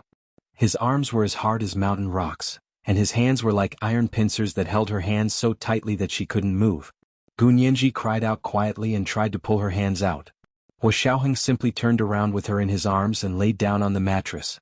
Gunyanji became the superior and lay on top of him. The two of them were still hugging and kissing passionately. Hua Xiaoheng's hands no longer held her hands. Instead, he reached under her clothes and gently caressed them. Gunyanji was also very engrossed in the kiss. She copied Hua Xiaoheng's actions and stuck the tip of her tongue between his lips. She curiously explored and danced with the tip of his tongue. After a while, Hua Xiaoheng turned around with her in his arms and pressed her under him again. His kisses slid down from her lips to her neck. Then he kissed her delicate collarbone. Her entire body seemed to have no bones and was unbelievably soft. Hua Xiaoheng felt himself getting even harder. He suddenly lifted her sweater and pushed up her bra. Then he lowered his head and bit the tender tip. "Don't bite." Gunyanji panicked. "Be gentle." The tender tip tasted unexpectedly good. Hua Xiaoheng loved it so much that he hugged her waist and buried his head in her chest. Gunyanji began to push his head. "Let go. Let go." Her voice was almost sobbing. She couldn't describe the feeling. It wasn't uncomfortable, but she couldn't say she particularly liked it either. In short, it was a very strange feeling. As he sucked, an unfamiliar tide flowed through her body. It stimulated her pulse and her heart. Even her scalp seemed to be tingling. There was an indescribable feeling in her chest. It was like a flood that had been buried for many years and would erupt at the right opportunity. Both sides were wet from his sucking, and they were obviously much larger than before. She wanted to push him away, but when he sucked, she was drained of all her strength. She could only let him do whatever he wanted. When the tender tip was in Hua Xiaoheng's mouth, he never thought that there could be such a delicious thing in the world. It was indescribable. His teeth gently bit the edge and the tip of his tongue wrapped around it reluctantly. For a moment, Hua Xiaoheng completely lost his ability to sense the outside world. Only her existence was real. When he woke up, he was suddenly very vigilant. If this had happened during a mission, he would have been dead a long time ago. Gunyanji seemed to have died once. When he let go of her, she was already limp on the mattress. Her hair was a mess, her cashmere sweater was pushed under her neck, and her bra was crooked to one side. Her chest was a mess. She vaguely thought that the quality of the mattress was really good. They had been messing around for so long without making a sound. Hua Xiaoheng pursed his lips and tried his best to control himself. He reached over to put on her bra. However, the buttons on the back couldn't be buttoned no matter how hard he tried. Seeing that the strap of the bra was about to dig into the flesh on her back, Hua Xiaoheng finally frowned. "How long has it been since you bought a bra?" Gunyanji's mind was in a daze. She was still panting on the mattress and didn't hear Hua Xiaoheng clearly. It wasn't until Hua Xiaoheng picked her up and sat her on his lap. At the same time, his large hands went around her back to fasten the buttons of her bra that she slowly came to. Hua Xiaoheng buttoned it for her for a while but still couldn't do it. He asked again. "Your bra is too small. Why don't you buy a bigger size?" Gunyanji was speechless. She had just changed into a brand new bra this morning. How could it not be buttoned? She fumbled around to her back and grasped the straps on both sides. She began to button it herself. It was just as Hua Xiaoheng had said. She couldn't button it no matter how hard she tried. There was still some distance between them. What the F***ck? She had grown so big in just half a day? Gun Yinji wanted to cry but had no tears. She released her hands and looked at Huo Xiaoheng. It's all your fault. It was fine this morning. Now it can't be fastened. Huo Xiaoheng looked down and glanced at her. He quietly looked away. You were already in the puberty stage. You shouldn't have bought a smaller bra. Still small? It's already a C. Gun Yinji cried out. I don't want a D. The corners of Huo Xiaoheng's lips curled. He pulled her up and deliberately teased her. Are you sure it's a C? I think it's an E. Gun Yinji was speechless. She glared at Huo Xiaoheng. Gun Yinji finally reacted. She asked in surprise, Huo Xiao, you know what a CDE is? Are you stupid? Huo Xiaoheng patted her head. Let's go. I'll take you to buy some bra and then we'll go for lunch. This was the first night watch. What about the relatives' monthly votes? Were there no more? There were also recommendation votes. Was the second night watch in the afternoon or at night? It was about 2 in the afternoon today. He understood that the relatives wanted to see the second night watch earlier. Moi.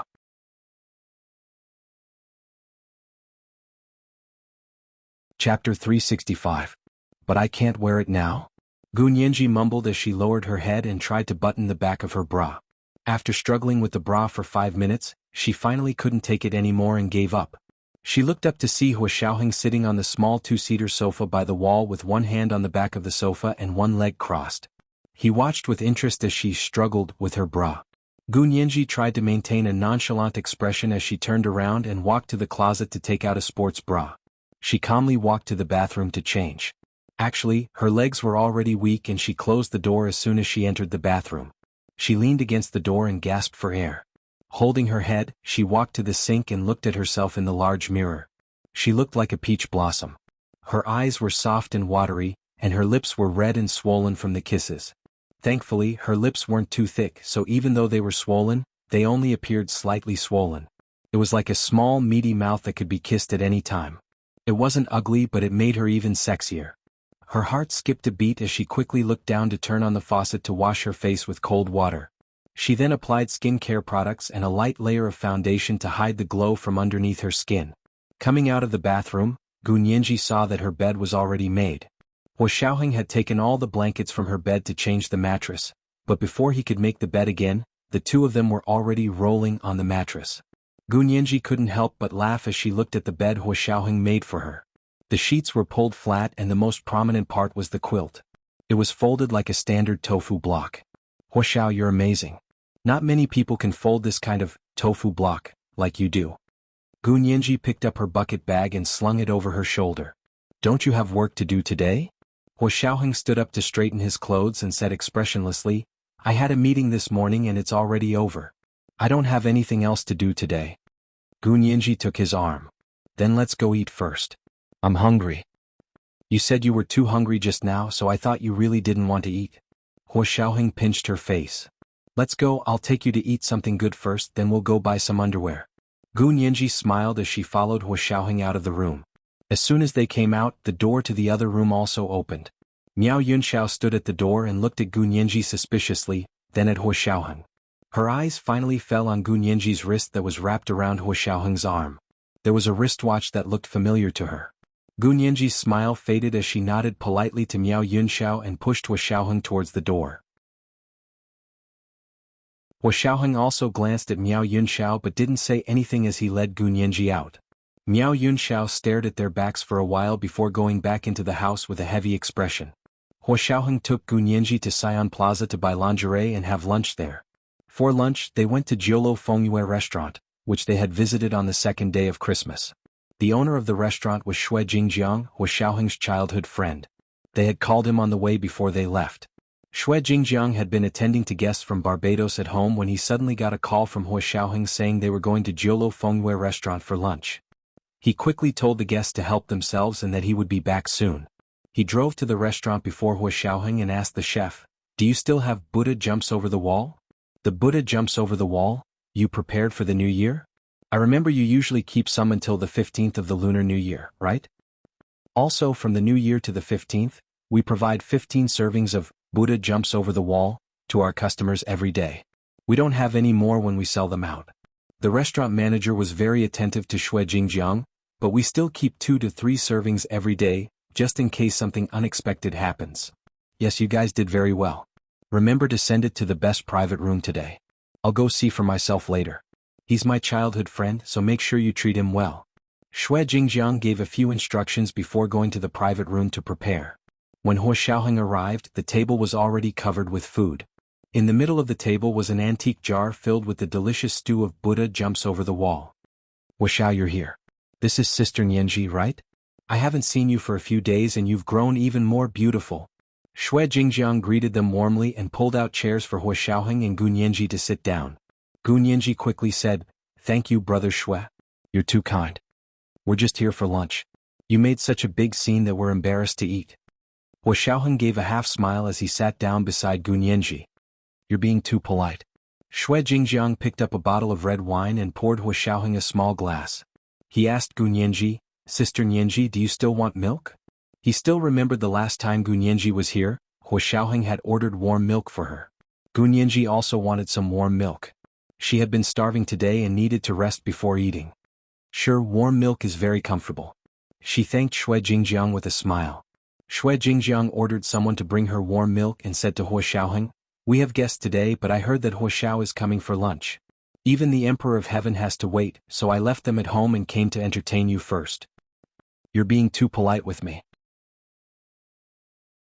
Do you still want to be friends?" Huo Xiaoheng smiled and patted Xue Jingjiang on the shoulder. "Okay, you can go back now.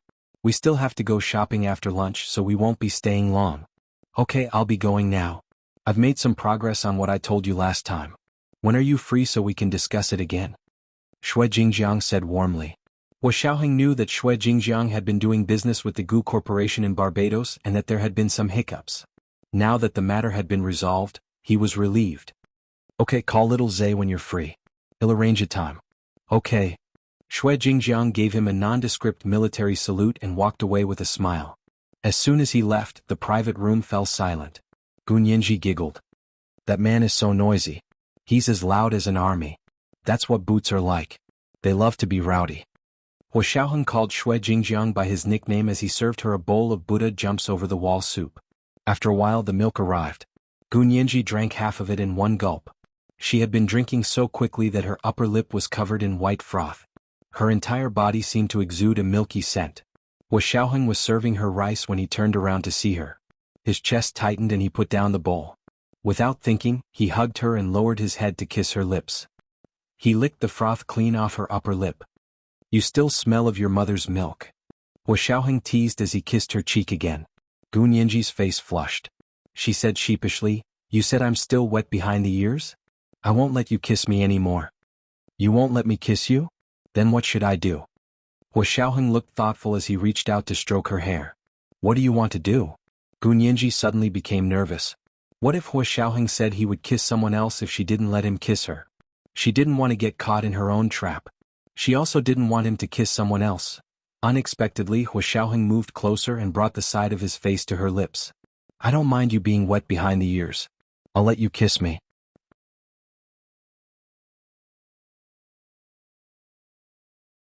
Chapter 366. Huo Xiaoheng's handsome profile appeared in front of her. He was so close that Gu Nianji couldn't help moving closer and kissing the side of Huo Xiaoheng's face. She smiled and whispered in his ear. "That's right. If I ignore you, you can always talk to me. I'll spoil you." Huo Xiaoheng laughed and caressed her hair. "I don't have the time to coax people. It's best if you can figure it out yourself." "Of course I know." Gu Nianji giggled as she picked food for Huo Xiaoheng. "I was just saying. If you really ignore me, I'll cry in front of you." "Yeah, I've seen it a long time ago." Huo Xiaoheng calmly ate a mouthful of food. "You followed me everywhere I went. When I told you to go back to your room to sleep at night, you actually quietly got up and sat by my door to sleep against the wall for the whole night." At that time, Gu Nianji was still a scared little girl. In her panic, she only trusted Huo Xiaoheng and treated him as her last hope. Huo Xiaoheng wasn't someone who had the patience to deal with children, but Gu Nianji made an exception. "I was young and didn't know any better. Please forgive me, Huo Xiao," Gu Nianji said as she poured Huo Xiaoheng a glass of red wine. "Here, Huo Xiao, a toast to you." Huo Xiaoheng accepted the glass and took a sip. He glanced at her casually, his handsome eyes filled with indescribable flirtatiousness. Gu Nianji's heart almost stopped. "Hurry up and eat. Don't just stand there." We still have to go shopping after eating. Hua Xiaoheng pointed to the bowl in front of her. It'll get cold if you don't eat now. Gu Nianji nodded and picked up her chopsticks to eat. They didn't talk much during the meal. The private room was very quiet, almost as if there was no one there. Gu Nianji's eating etiquette was personally taught by Hua Xiaoheng. They even held their chopsticks in the same way. Occasionally they would use serving chopsticks and spoons to help each other get food or a bowl of soup. It actually felt like the years were peaceful. After the meal, the waiter took the food away and brought a fruit basket. Gu Nianji saw a large bunch of purple grapes and reached out to put one in her mouth. She squinted her eyes. So sweet, too sweet. Hua Xiaoheng propped his head on his hand and sat next to her, watching her eat the fruit. There was a cup of tea in front of him. Gu Nianji ate two before remembering Hua Xiaoheng. She plucked a large one for him. Do you want some? Hua Xiaoheng smiled and shook his head. This one isn't good. I don't like it. Look for another one. Not good. Gu Nianji looked at the grape. The skin wasn't broken, it was round and big and it had been washed clean. Why wasn't it good? She put it in her mouth and it was still as sweet as before. The sugar was too heavy but she liked it. After eating the grape, she picked grapes from the fruit basket for Hua Xiaoheng. No matter how she picked, Hua Xiaoheng couldn't say anything. What kind do you want? Gu Nianji was exasperated. I always pick the biggest and purplest ones. They taste the best. Who said that? Hua Xiaoheng leaned over and rummaged through the fruit platter for a while. Finally he picked out the smallest grape. It wasn't that purple and seemed to be unripe. It had a light pink tint to it. He twirled the small grape around and looked at it for a long time before saying dryly, "This one's not bad, but it's not exquisite enough. The color isn't pretty either." Gu Nianji didn't understand. What's so good about this grape? It's small and pink and it's obviously not ripe yet. It's definitely not sweet. This one isn't very good. Hua Xiaoheng put it in his mouth as he spoke. He looked at Gu Nianji with the grape in his mouth and mumbled, "I've eaten better ones." His eyes glanced at Gu Nianji's bulging chest, then he slowly swallowed the grape. Gu Nianji finally understood what Hua Xiaoheng meant. Her little face instantly turned red, but she didn't want to make a fuss. She pretended not to care and continued to eat the fruit. However, she refused to eat the grape no matter what. Hua Xiaoheng looked at her with a smile. He put one hand on the back of the chair behind her and deliberately asked her, "Are the grapes not good? You ate a lot just now." "Yeah, it's too sweet. I can't stop myself," Gu Nianji said dryly. Her cheeks were as red as fire. Gu Nianji liked to talk non-stop when she was nervous. She didn't even know what she was talking about. Anyway, she started talking from when she was with Hua Xiaoheng 6 years ago until now. Hua Xiaoheng's head hurt from listening to her. He leaned back in the chair and stretched his legs. "You're so talkative today. Because I want you to gag me. Use here." Gu Nianji reached out her index finger and tapped Hua Xiaoheng's lips. "Didn't you want to flirt?" Who's afraid of who? Gu Nianji was pleased with herself. She thought she had stunned Hua Xiaoheng. Every time she flirted with him he would flirt back. It was the kind of flirting that made her weak and helpless. Hua Xiaoheng raised his eyebrows. "In your dreams?" He looked in the fruit basket and found a large, long and thick banana. He slowly peeled the skin and brought it to her mouth. "Use this to gag you." Gu Nianji quite liked eating bananas. She happily opened her mouth and took a bite. Hua Xiaoheng looked down to see the big bite of the banana. He seemed to remember something and immediately snatched the banana away. He threw it into the trash can and stood up. "Finished eating? Let's go if you're done." Gu Nianji regretfully looked at the banana in the trash can. She shook her head. "What a waste. What a waste. Hua Xiao, why did you throw the banana away? You think it's a pity?" Hua Xiaoheng saw that the little girl didn't know her place and still wanted to discuss eating bananas with him. He bent down and whispered in her ear, "You like eating bananas?" "Yeah, I really like it." Gu Nianji nodded. "Look at that banana. It's big, yellow, thick and long. It's also very sweet. You actually threw it away. What a waste." "Really?" Hua Xiaoheng smiled. Seeing that she didn't understand what he meant, he didn't want to lead her astray now. He didn't say anything else and opened the door to leave. The waiter at the door quickly nodded and bowed to him. "Take care, sir." Hua Xiaoheng raised his hand and gave him a bill as a tip, then politely thanked him. Gu Nianji followed him out and also thanked the waiter at the door. The two of them left Jiolo Fengyu and Sion Square one after the other and went to the famous stores on the 8th floor. Gu Nianji was used to wearing underwear from foreign brands. It was easy to recognize, but the size wasn't right. She had to choose a bigger size.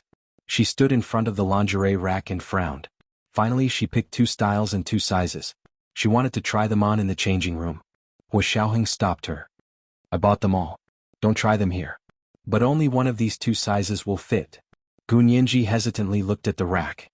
Why don't we try them on before buying? I said not to try them here. Hua Xiaoheng was a bit displeased.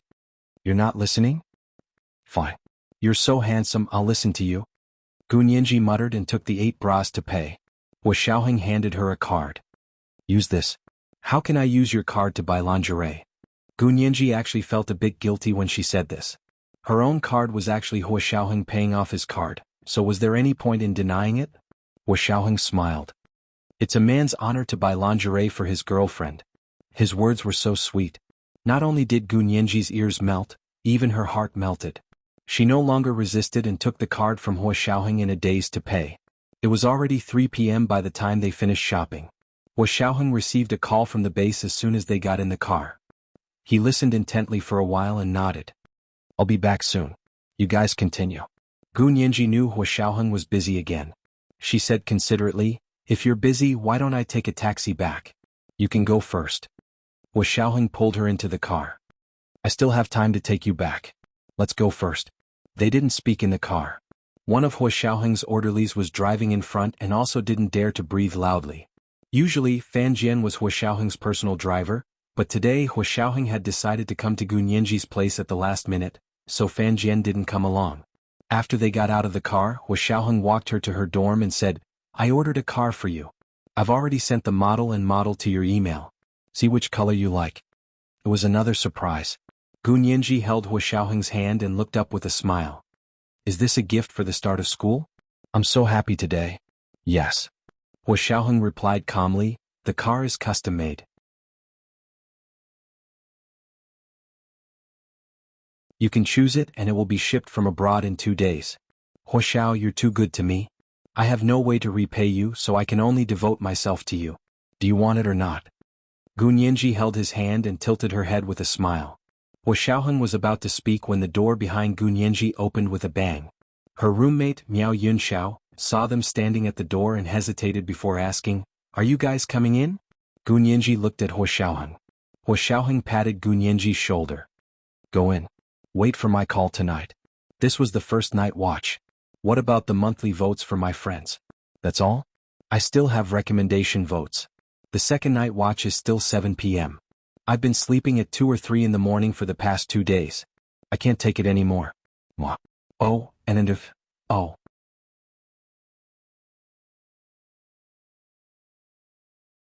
Chapter 367. Yeah, you don't have to call me if you're busy. I think my class has a meeting tonight too. Gun Yanji remembered Miao Yunxiao telling her that if they were in the same class, there would be a class meeting at night. Hua Xiaoheng didn't think much of it. Would it be an all-nighter? Give me a call before you go to bed so I won't worry. Okay. Gun Yanji's heart warmed and she was reluctant to let go of Hua Xiaoheng. I'll walk you down. No need. Hua Xiaoheng stopped her. I'll be leaving after I go down. I know, I'll watch you leave. Gun Yanji refused to let go of Hua Xiaoheng's arm. I'll walk you down. This is my turf and you're a guest, of course I have to walk you down. Seeing Gun Yanji's insistence, Hua Xiaoheng didn't insist and walked to the elevator with her. Miao Yunxiao shook her head speechlessly and slammed the door shut. Gun Yanji and Hua Xiaoheng took the elevator down to the first floor. Hua Xiaoheng turned to her. Call Big Xiong if you're not used to it. He's always in charge of contacting the outside world, so he can solve it immediately if there's any trouble. If he can't solve it, he'll transfer it to me. There won't be any trouble.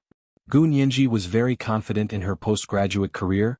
I didn't bother Brother Xiong when I was undergrad, let alone postgraduate. That's good.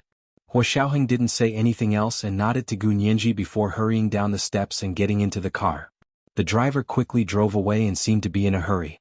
Gun Yanji silently watched Hua Xiaoheng's car drive away, worried that something had gone wrong with Hua Xiaoheng's work. She took out her phone and wanted to call Zhao Liangzi or Yin Shixiang to ask about it, but then thought about it. What Hua Xiaoheng did was a state secret and was highly confidential. It wouldn't be good if she asked. After thinking about it for a long time, she put her phone away and returned to the dorm with a heart full of worry. When she arrived at the dorm, she pushed the door but it wouldn't open. Gun Yanji could only take out her key but couldn't open it for a long time. She realized the door was locked from the inside. Miao Yunxiao had just opened the door. Did they have to be so obvious? Gu Nianji pursed her lips and reached out to knock on the door. She knocked so loudly that the entire hallway could hear it.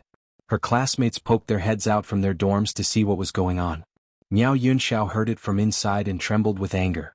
She yanked the door open and growled at Gu Nianji, "What the hell do you want? Aren't you ashamed?" "I'll return those words to you."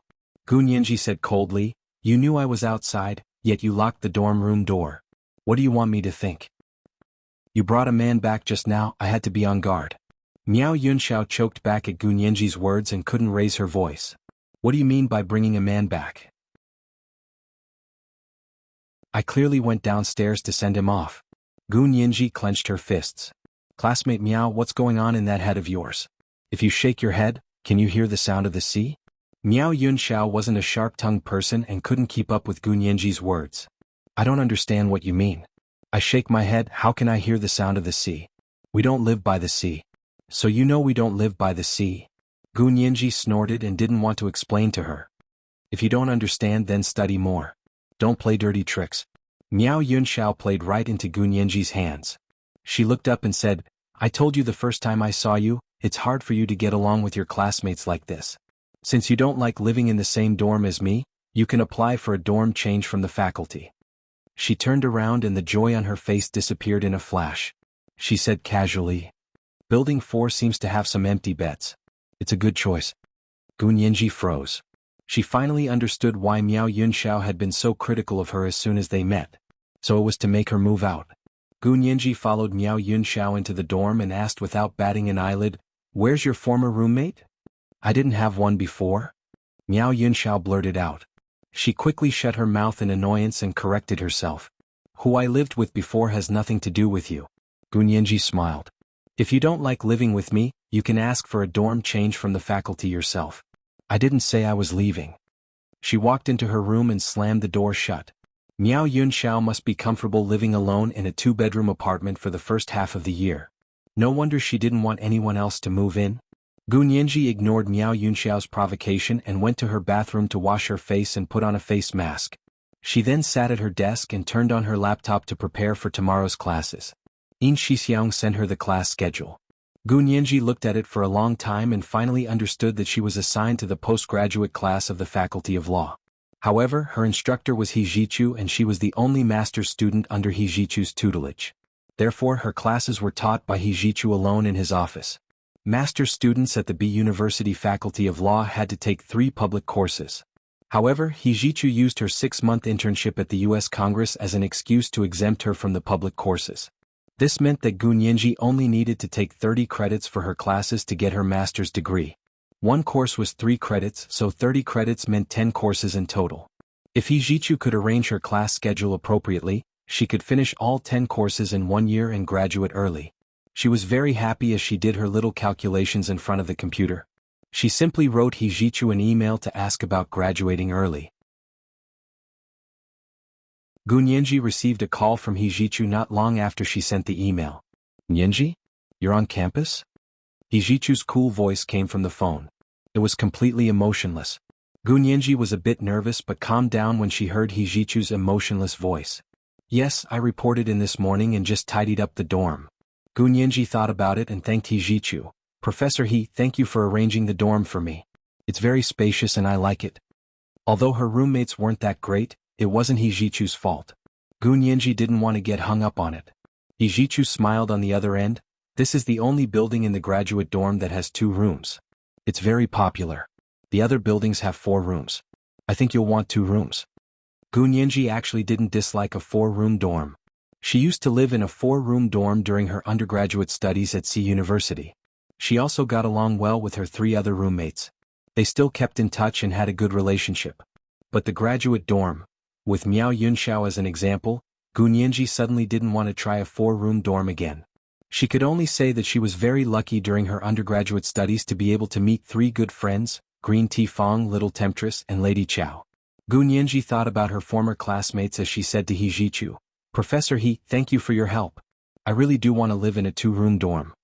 She then joked, "Actually, I don't mind living alone." She wasn't afraid of living alone now. If it had been half a year ago she wouldn't have dared. Hijichu also smiled. Tomorrow is the first day of class. Do you know where the classroom is? Gunyenji got down to business. I just looked at the class schedule and sent Professor He a message to ask if I can graduate early. It's your first day here and you're already thinking about graduating early? That's too early. We'll talk about it later.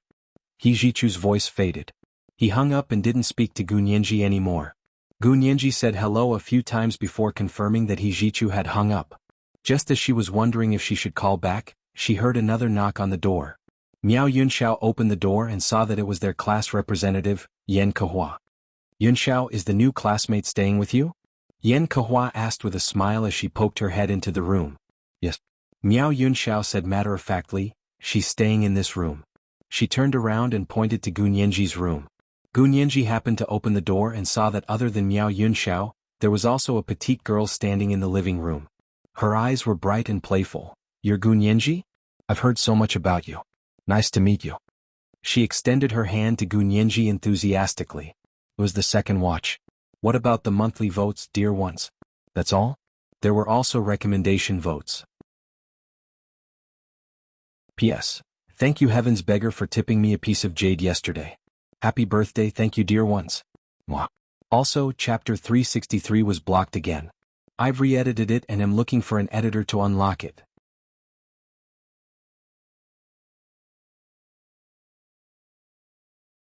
Chapter 368. Gunyenji still had a facial mask on her face, so she looked like a paper doll. However, everyone was a girl and knew that she was using a facial mask, so no one made a fuss. She smiled and shook hands with Yan Kehua, then pointed to her face.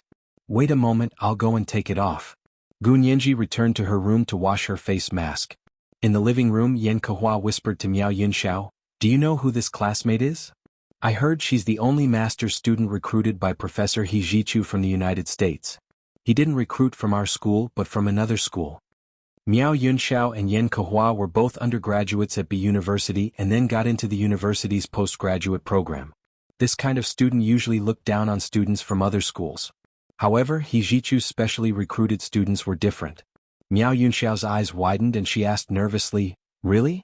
She's Professor He's graduate student?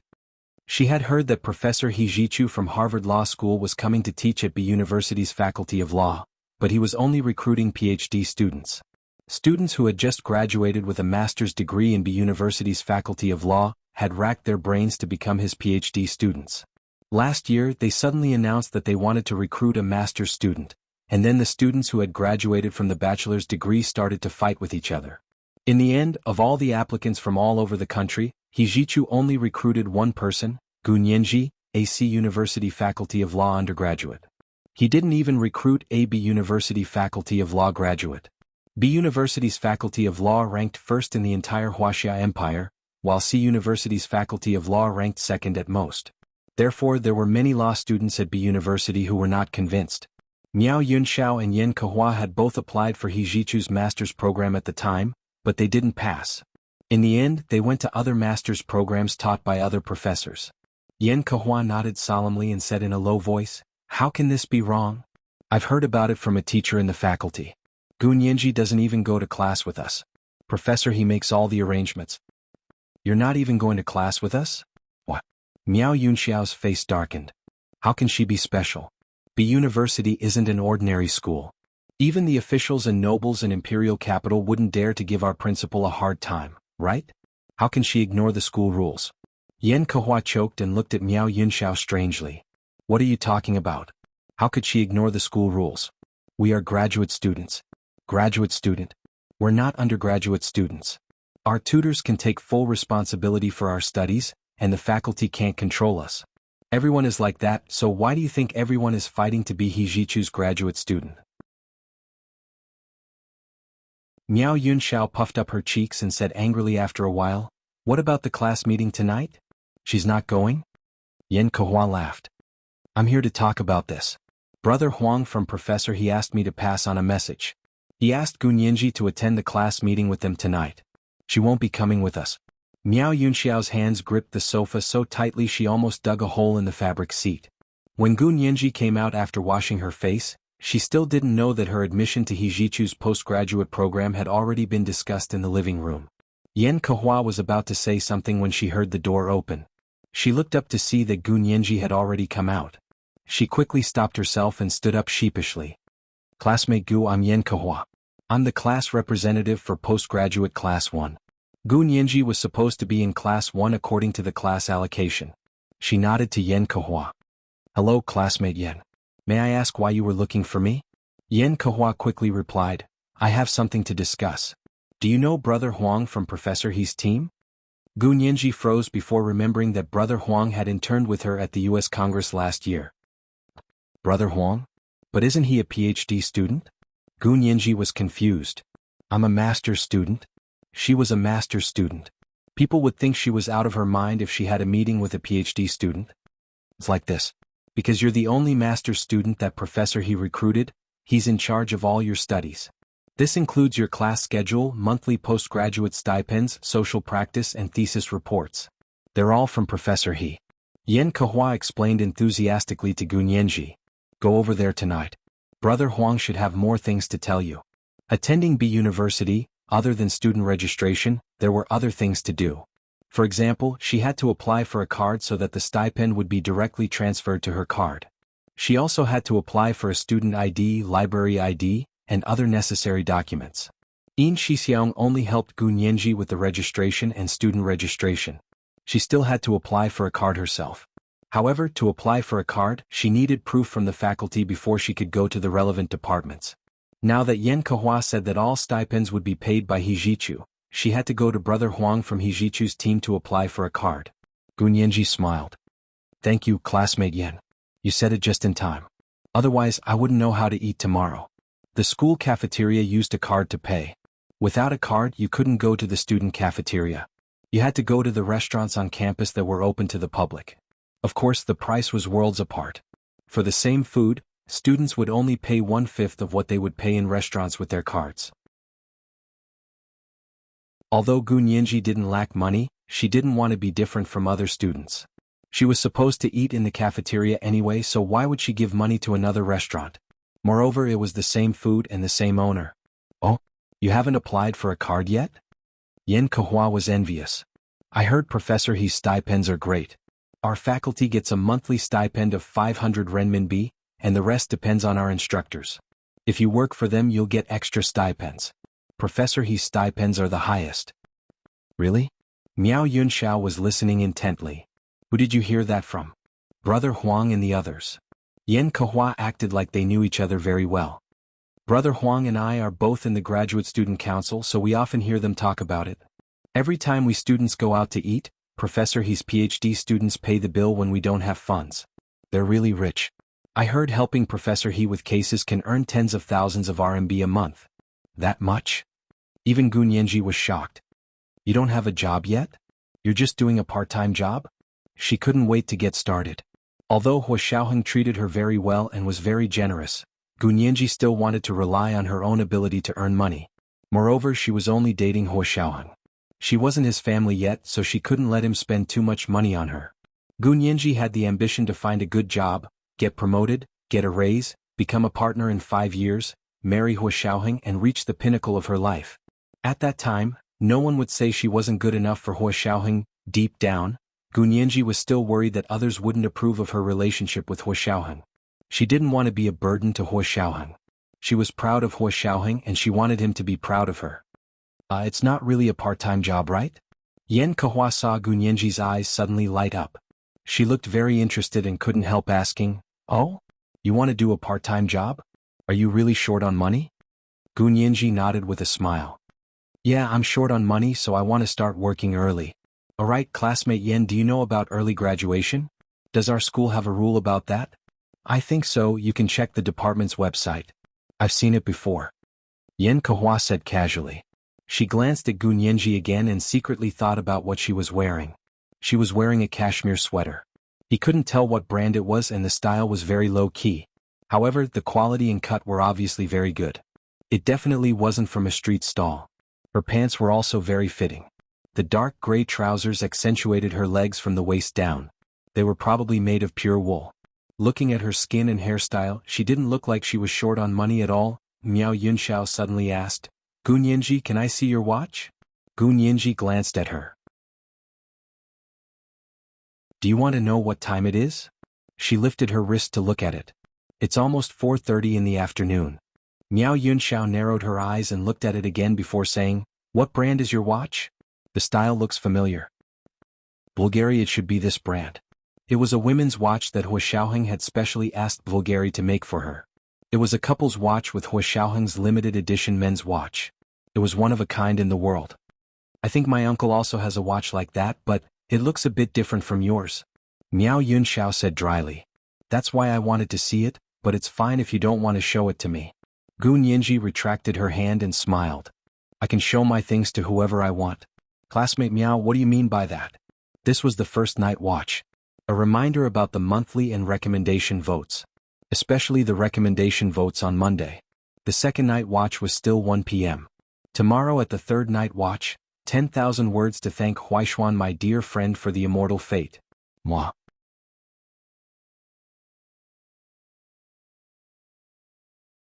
Chapter 369. Miao Yunxiao clicked her tongue and turned to look at their class representative, Yan Kehua. Kehua, did you see that? Professor, He's specially recruited students are just different, they don't care about us at all. Yan Kehua glanced at Gu Nianji, then at Miao Yunxiao. Although she didn't think much of it, she still smiled and said, Classmate Gu was just joking with you. Yunxiao, you're a magnanimous person, so don't take it to heart with a little classmate. She winked at Gu Nianji as if she knew what was going on. What do you mean by little classmate? Miao Yunxiao mimicked Gu Nianji's tone and winked as well. Yan Kehua patted her shoulder. You don't know? Gu Nianji is only 18. She's already a master's student. Everyone just saw her information in the faculty's office. It's already spread. Gu Nianji's brows furrowed slightly. She didn't understand how everyone could see her information in the faculty's office. It was clearly a personal matter and only the teachers who managed the information had the right to see it. Gu Nianji rested her hand on the sofa armrest and asked with interest, Oh? You saw my information in the faculty's office? Well, saw it. Our student council was having a meeting in the small office over at the faculty's office today. Our class counselor, Professor Gue Suyao, saw your information when she came to the department's archives to look up your information. She was full of praise. Yan Kehua clapped her hands with a smile and said enviously, Brother Huang was also there and said he already knew you. You interned with him at the U.S. Congress last year, right? Gu Nianji breathed a sigh of relief. Oh, so the counselor saw it. Fortunately, as their class counselor, it was her duty to look up the student's information. Yet Teacher Gue saw it. After she saw it, she was shocked. When she told us, we didn't believe it, so she took out your file and showed it to everyone. Yan Kehua said with a smile and made an okay gesture. Well, I've passed the message. Yunxiao, our class meeting tonight is in Building 4, Room 324. Nianji, you have to go to Professor He's office for a meeting with his PhD students. Where's Professor He's office? Gu Nianji asked tactfully. She only knew that He Zhichu lived in the professor's building at B University, but she didn't know where his office was. Yan Kehua gave her an address and Gu Nianji raised an eyebrow. That address was He Zhichu's residence. Doesn't Professor He have a special office? Gu Nianji was confused. He doesn't even come to the faculty? He's a professor and a lawyer hired by a top foreign school. How could he work like a normal teacher? Miao Yunxiao scoffed at her argument. Look at who he is. Yes, our Yunxiao knows the most. Look at how capable you are. Yan Kehua smiled as she put her arm around Miao Yunxiao's shoulder, treating her like she was trying to please her. Gu Nianji looked at them calmly. Miao Yunxiao naturally accepted Yan Kehua's flattery and didn't feel uncomfortable at all. She said to Yan Kehua, Professor He is preparing his lectures at his place, right?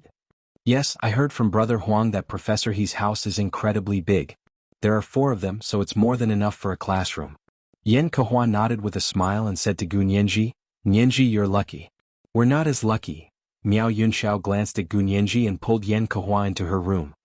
Come, let's talk inside. Classmate Gu isn't in our class anymore, so she probably doesn't want to hear about things that have nothing to do with her. Isn't that right, Classmate Gu? Gu Nianji's eyes darkened as she looked over. Her pupils were as black as the sun, like 2 polished obsidian stones. Her eyes shone brightly but were so dark that it was impossible to tell what she was thinking. Miao Yunxiao had always been good at reading people's expressions and knew what to do to provoke the other person's emotions.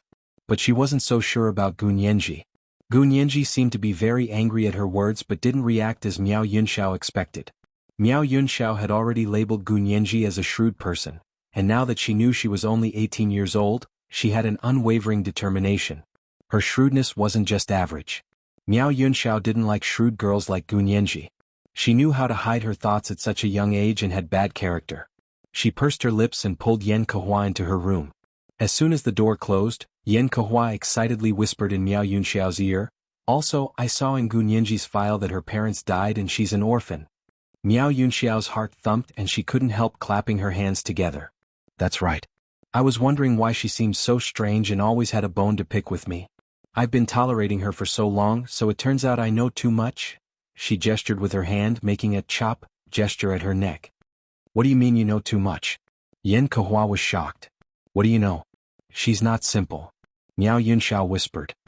"You said her parents died and she's an orphan, but she was able to study all the way to graduate school. She's also very vain and is very particular about her appearance. I just went to see the skincare and makeup in her room and they're all branded goods. Even my cousin can't afford some of them. How do you think an orphan like her can afford these things?" "Oh," Yan Kehua gasped. "Your cousin whose father is the deputy chief of staff of the military? That's the daughter of a high-ranking military official." "Yes." Miao Yunxiao became reserved. "But my cousin is very nice. She's never looked down on people like other children of high-ranking officials. She loves to mingle with us commoners. Also, she didn't rely on my uncle's influence to find a good job after graduating from university. Instead, she went to work as a civilian police officer." "Your uncle's family is really nice." Yan Kehua praised from the bottom of her heart. "Especially your cousin. You should invite her over when you have time in the future. My cousin came to B University once and I walked around with her for most of the day. Later she invited me to her house for dinner. You have no idea how heavily guarded that place was. There were sentries every few steps." Miao Yunxiao began to tell Yan Kehua about the time she went to her uncle's house for dinner. Although she recounted it many times and Yan Kehua listened to it many times, neither of them grew tired of it. Every time they talked about that dinner, there would always be something new. Gu Nianji shook her head speechlessly when she saw the man closing the door in her face. She returned to her room. She went to the bathroom to clean up and suddenly noticed that a few of her skincare bottles were placed the wrong way. Influenced by Hua Xiaoheng, she always placed her things in the right order from front to back and left to right. She even remembered which side of the bottle was facing the outside. It was obvious that several bottles were placed the wrong way on the sink. Gu Nianji had been in a hurry to take off her mask and wash her face, so she didn't notice the change. Now that she began to pack her things, she realized something was different. She looked at it with a sullen expression for a while before finally walking to Miao Yunxiao's room and knocking. "Classmate Miao, are you in there?" Miao Yunxiao and Yan Kehua were whispering and exchanging opinions about Gu Nianji when they heard her knock. They couldn't pretend they weren't there and could only open the door. Miao Yunxiao asked Gu Nianji sternly, "Classmate Gu, what do you want? Don't you know that it's rude to knock like that? We were talking in the room when you knocked on the door and gave us a fright. If it's rude to knock, then why are you touching my things in the bathroom of my room?" Gu Nianji grabbed all the skincare and makeup products on the sink. "You've already touched these things. I don't need them anymore." She loosened her grip and the bottles fell into the trash can by Miao Yunxiao's door. Yan Kehua's jaw dropped when she saw the brands. Lar threw them away just like that? Yan Kehua squatted in front of the trash can and counted the brands. Miao Yunxiao's face flushed and she sneered, "What do you mean? I'm just taking a look. Why are you acting like this? Who knows if you only looked or added something to my makeup and skincare products?" Gu Nianji retorted without hesitation, "I don't want to risk disfigurement." "You're slandering me." Miao Yunxiao's eyes widened and her face paled. "Why would I add something to your makeup? Who do you think I am? Who knows who you are?" "I don't care and don't want to know," Gu Nianji said coldly. "But you snuck into my room and touched my things. That's a thief. Strictly speaking, I can call the police." "Nonsense. I didn't steal anything from you, you can't accuse me."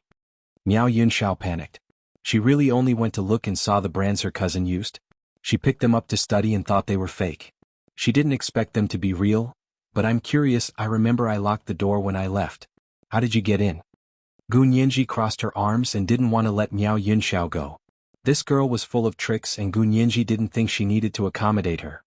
Xiaoheng had taught her to either tolerate or leave when dealing with people she didn't like. It was the first day of school and she didn't want to live like this for the next 2.5 years. Yan Kehua was also shocked. You locked the door? No way. How could you get in if you locked Yunxiao? Also, Yunxiao comes from a good family and has money. Why would she do something like that? But you.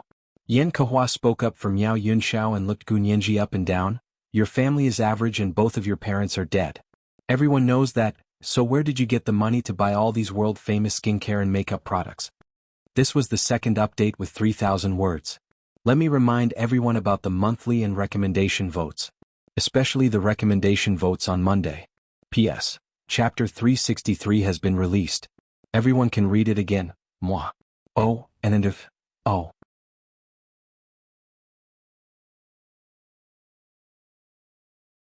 Chapter 370. Gun Yanji crossed her arms and coldly blocked the door. She first said to Yan Kehua, "Classmate Yan, please take back what you just said. Otherwise I'll sue you too." As she spoke, her eyes moved from Yan Kehua to Miao Yunxiao and then back to Yan Kehua. She then asked Miao Yunxiao, "You still haven't answered me, how did you get into my room?" Miao Yunxiao's eyes flickered, not daring to meet Gun Yanji's eyes. She had lived in this house alone for half a year, so of course she had the keys to 2 rooms. Gun Yanji had just moved in today, so Miao Yunxiao hadn't had time to hand over the extra keys to the faculty yet. Don't dare to say? Do you also have a key to my room? Gun Yanji had already guessed what was going on. She pointed at Miao Yunxiao and Yan Kehua and said, "Great, I can sue both of you now." "Sue me? Are you sure?" Yan Kehua panicked. "What did I say wrong? How dare you sue me? Didn't you hear that I'm trying to smooth things over for your own good?" Yan Kehua winked at Gun Yanji anxiously, telling her not to offend Miao Yunxiao. Yan Kehua came from an ordinary background, but she had been a straight-A student since she was a child. That was how she was able to enter the best law school in the Wuxia Empire, B University.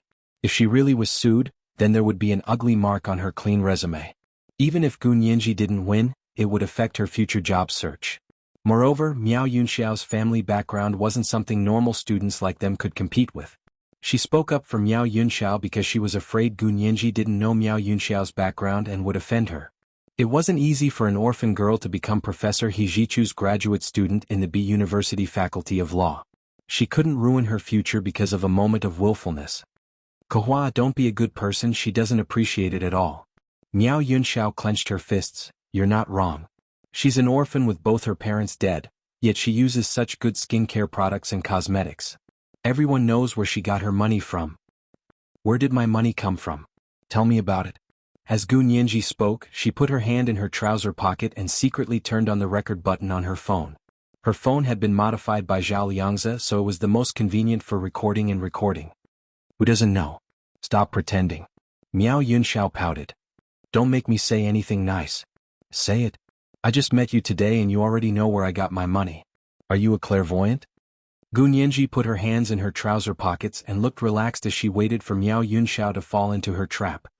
"There's no need for foresight, just a simple deduction." Miao Yunxiao circled Gun Yanji. "You come from an ordinary family, your parents are both dead, you've always been studying but you live a luxurious life.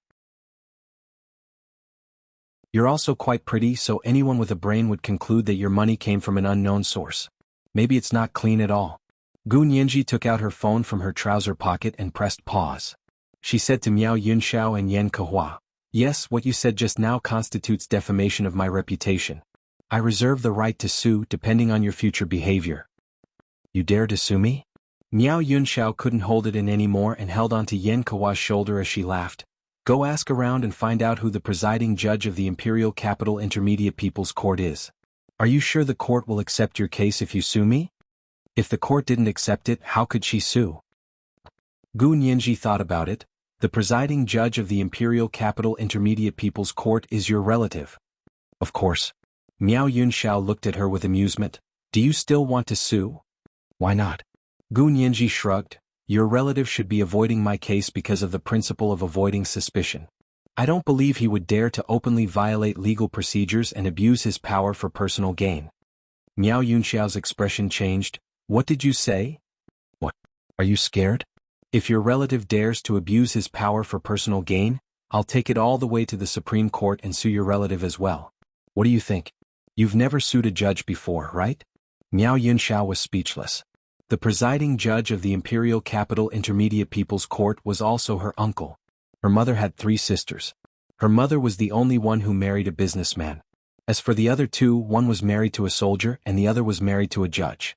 Both of them had higher statuses than her family. However, her family was rich, so the 3 families got along well. But if Gu Nianji really exposed her and took it all the way to the Supreme Court, even her own uncle wouldn't dare to speak up for her. Also, it was usually her family that begged her 2 uncles, so how could she really cause trouble for them? She was only scaring Gu Nianji earlier, and her classmates knew her background, so they were polite to her. She didn't even need to bring up her uncles. She didn't expect Gu Nianji to refuse to even bring up 2 uncles this time. Could it be that Gu Nianji's sugar daddy was really rich and powerful? Miao Yunxiao couldn't help but think of the man she saw that morning. She had never seen such a handsome man. One look was enough to take her breath away. And the military vehicle Gu Nianji had taken to school. Putting all the clues together, Miao Yunxiao didn't dare to act rashly. She finally suppressed the anger in her chest and said reluctantly to Gu Nianji, "Fine, classmate Gu, you win. Was my fault. Please be magnanimous and forgive me just this once." Yan Kehua was stunned. She had never seen Miao Yunxiao lower her head to anyone. Why did Gu Nianji say she was going to sue her, but she didn't say anything? Yan Kehua looked between Gu Nianji and Miao Yunxiao in shock and uncertainty. Gu Nianji already hated Miao Yunxiao to the core. It was because Miao Yunxiao's speculation of her relationship with Hua Xiaoheng had crossed Gu Nianji's bottom line. She didn't want to live with this kind of person. "Classmate Miao, if an apology works, why do we need the law?" Gu Nianji cocked her head. "I'll give you 2 choices. 1, move out of this dorm. 2, I'll go to court and sue you for defamation and attempted theft." Miao Yunxiao's face flushed red. She growled, "Gu Nianji, don't go too far. I already apologized and you still won't let it go. Don't think I'm afraid of you. You'll know who's going to lose face when this gets out. So you still haven't given up on slandering my reputation?" Gu Nianji wouldn't let her go. "If you keep spouting nonsense like this, I'll sue you and you'll go to jail." It was because they were all law students that they looked down on the law but also took it seriously. They looked down on it because they knew what was going on and weren't like normal people who had never come into contact with the law and would be scared out of their wits at the mention of being sued. They took it seriously because they knew the serious consequences of the law. If an innocent person got involved in a lawsuit and was sentenced, then their entire life would be ruined. Yan Kehua and Miao Yunxiao watched Gu Nianji's aggressive and unyielding attitude and gradually grew timid. They didn't dare to argue with Gu Nianji anymore. Yan Kehua tugged on the corner of Miao Yunxiao's shirt and whispered, "Yunxiao, forget it, it's not right for us to speculate about our classmates." She said sincerely to Gu Nianji, "Classmate Gu, I was in the wrong today. I shouldn't have said something like that. We're law students and the law is all about presumption of innocence. What I said just now was really baseless and tarnishing your reputation. I'm sorry, please forgive me and give me a chance." Gu Nianji wasn't an unreasonable person, and Yan Kehua and Miao Yunxiao were different in nature. Her mind raced as she nodded and said gently, "Classmate Yan is willing to correct her mistakes, that's the best. Today's incident ends here and I won't hold you accountable. You're also the class representative, so I'm willing to give you a chance to see what happens in the future." Her words were soft but firm. She said she wouldn't pursue the matter this time, but she didn't completely let it go. She said, "See what happens in the future," to prevent any possibility of Yan Kehua betraying them in the future. Yan Kehua also understood what Gu Nianji meant. She was truly afraid and didn't have a family background like Miao Yunxiao's.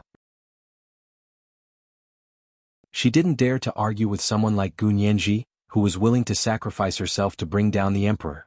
"Thank you, classmate Gu. My message has been conveyed, so remember to go to Professor He's for the meeting tonight."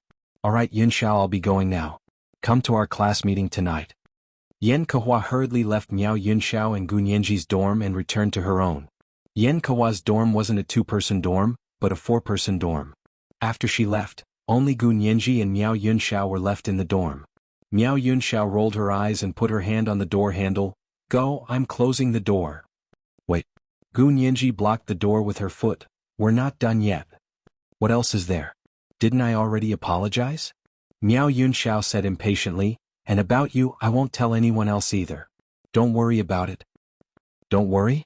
What can't I tell anyone?" Gu Nianji sneered. "What's there to worry about? Are you doing me a favor by not spreading rumors about me? I've never heard such ridiculous logic. Go away." Miao Yunxiao was furious and couldn't take Gu Nianji's pestering anymore. She pulled the door with all her might and tried to close it. Gu Nianji reacted quickly and kicked a stool from the wall over to block the door. Classmate Miao, I'm not joking. Gu Nianji looked at the trash can. This is evidence of you trying to steal from my room. Do you want to get the police to check your fingerprints? Miao Yunxiao was shocked and angry but also a bit timid. She didn't dare continue to lose her temper with Gu Nianji. She was only a law student, unlike Gu Nianji who had gone to court for real. Whether it was her words or attitude, Gu Nianji had completely crushed her. What do you want? I've already apologized. Miao Yunxiao's nose twitched and she was about to cry. I've never embarrassed myself like this in my life. What more do you want? It's not what I want, it's what you want. Gu Nianji looked at her calmly. I just said you have two choices. First, move out of this dorm and I won't pursue it for now. Second, if you don't move, I'll sue you and make you live in jail. You'll have to move even if you don't want to. This was the first 3,000-word update. Today's third update was for the monthly and recommendation votes of the 10,000-word marriage proposal fans. The second update was at 2 p.m. for Huaishuan My Darling to add an update. The third update was at 7 p.m. Mwah. You're tuning in to the Han Li's Wuxia Chronicles YouTube channel. We're so grateful for your support and don't forget to subscribe to join us on this incredible journey through captivating stories. Your generosity through donations truly makes a world of difference, as it's the primary source of revenue that allows me to expand and enhance this channel for you. Thank you from the bottom of my heart for being a part of this adventure.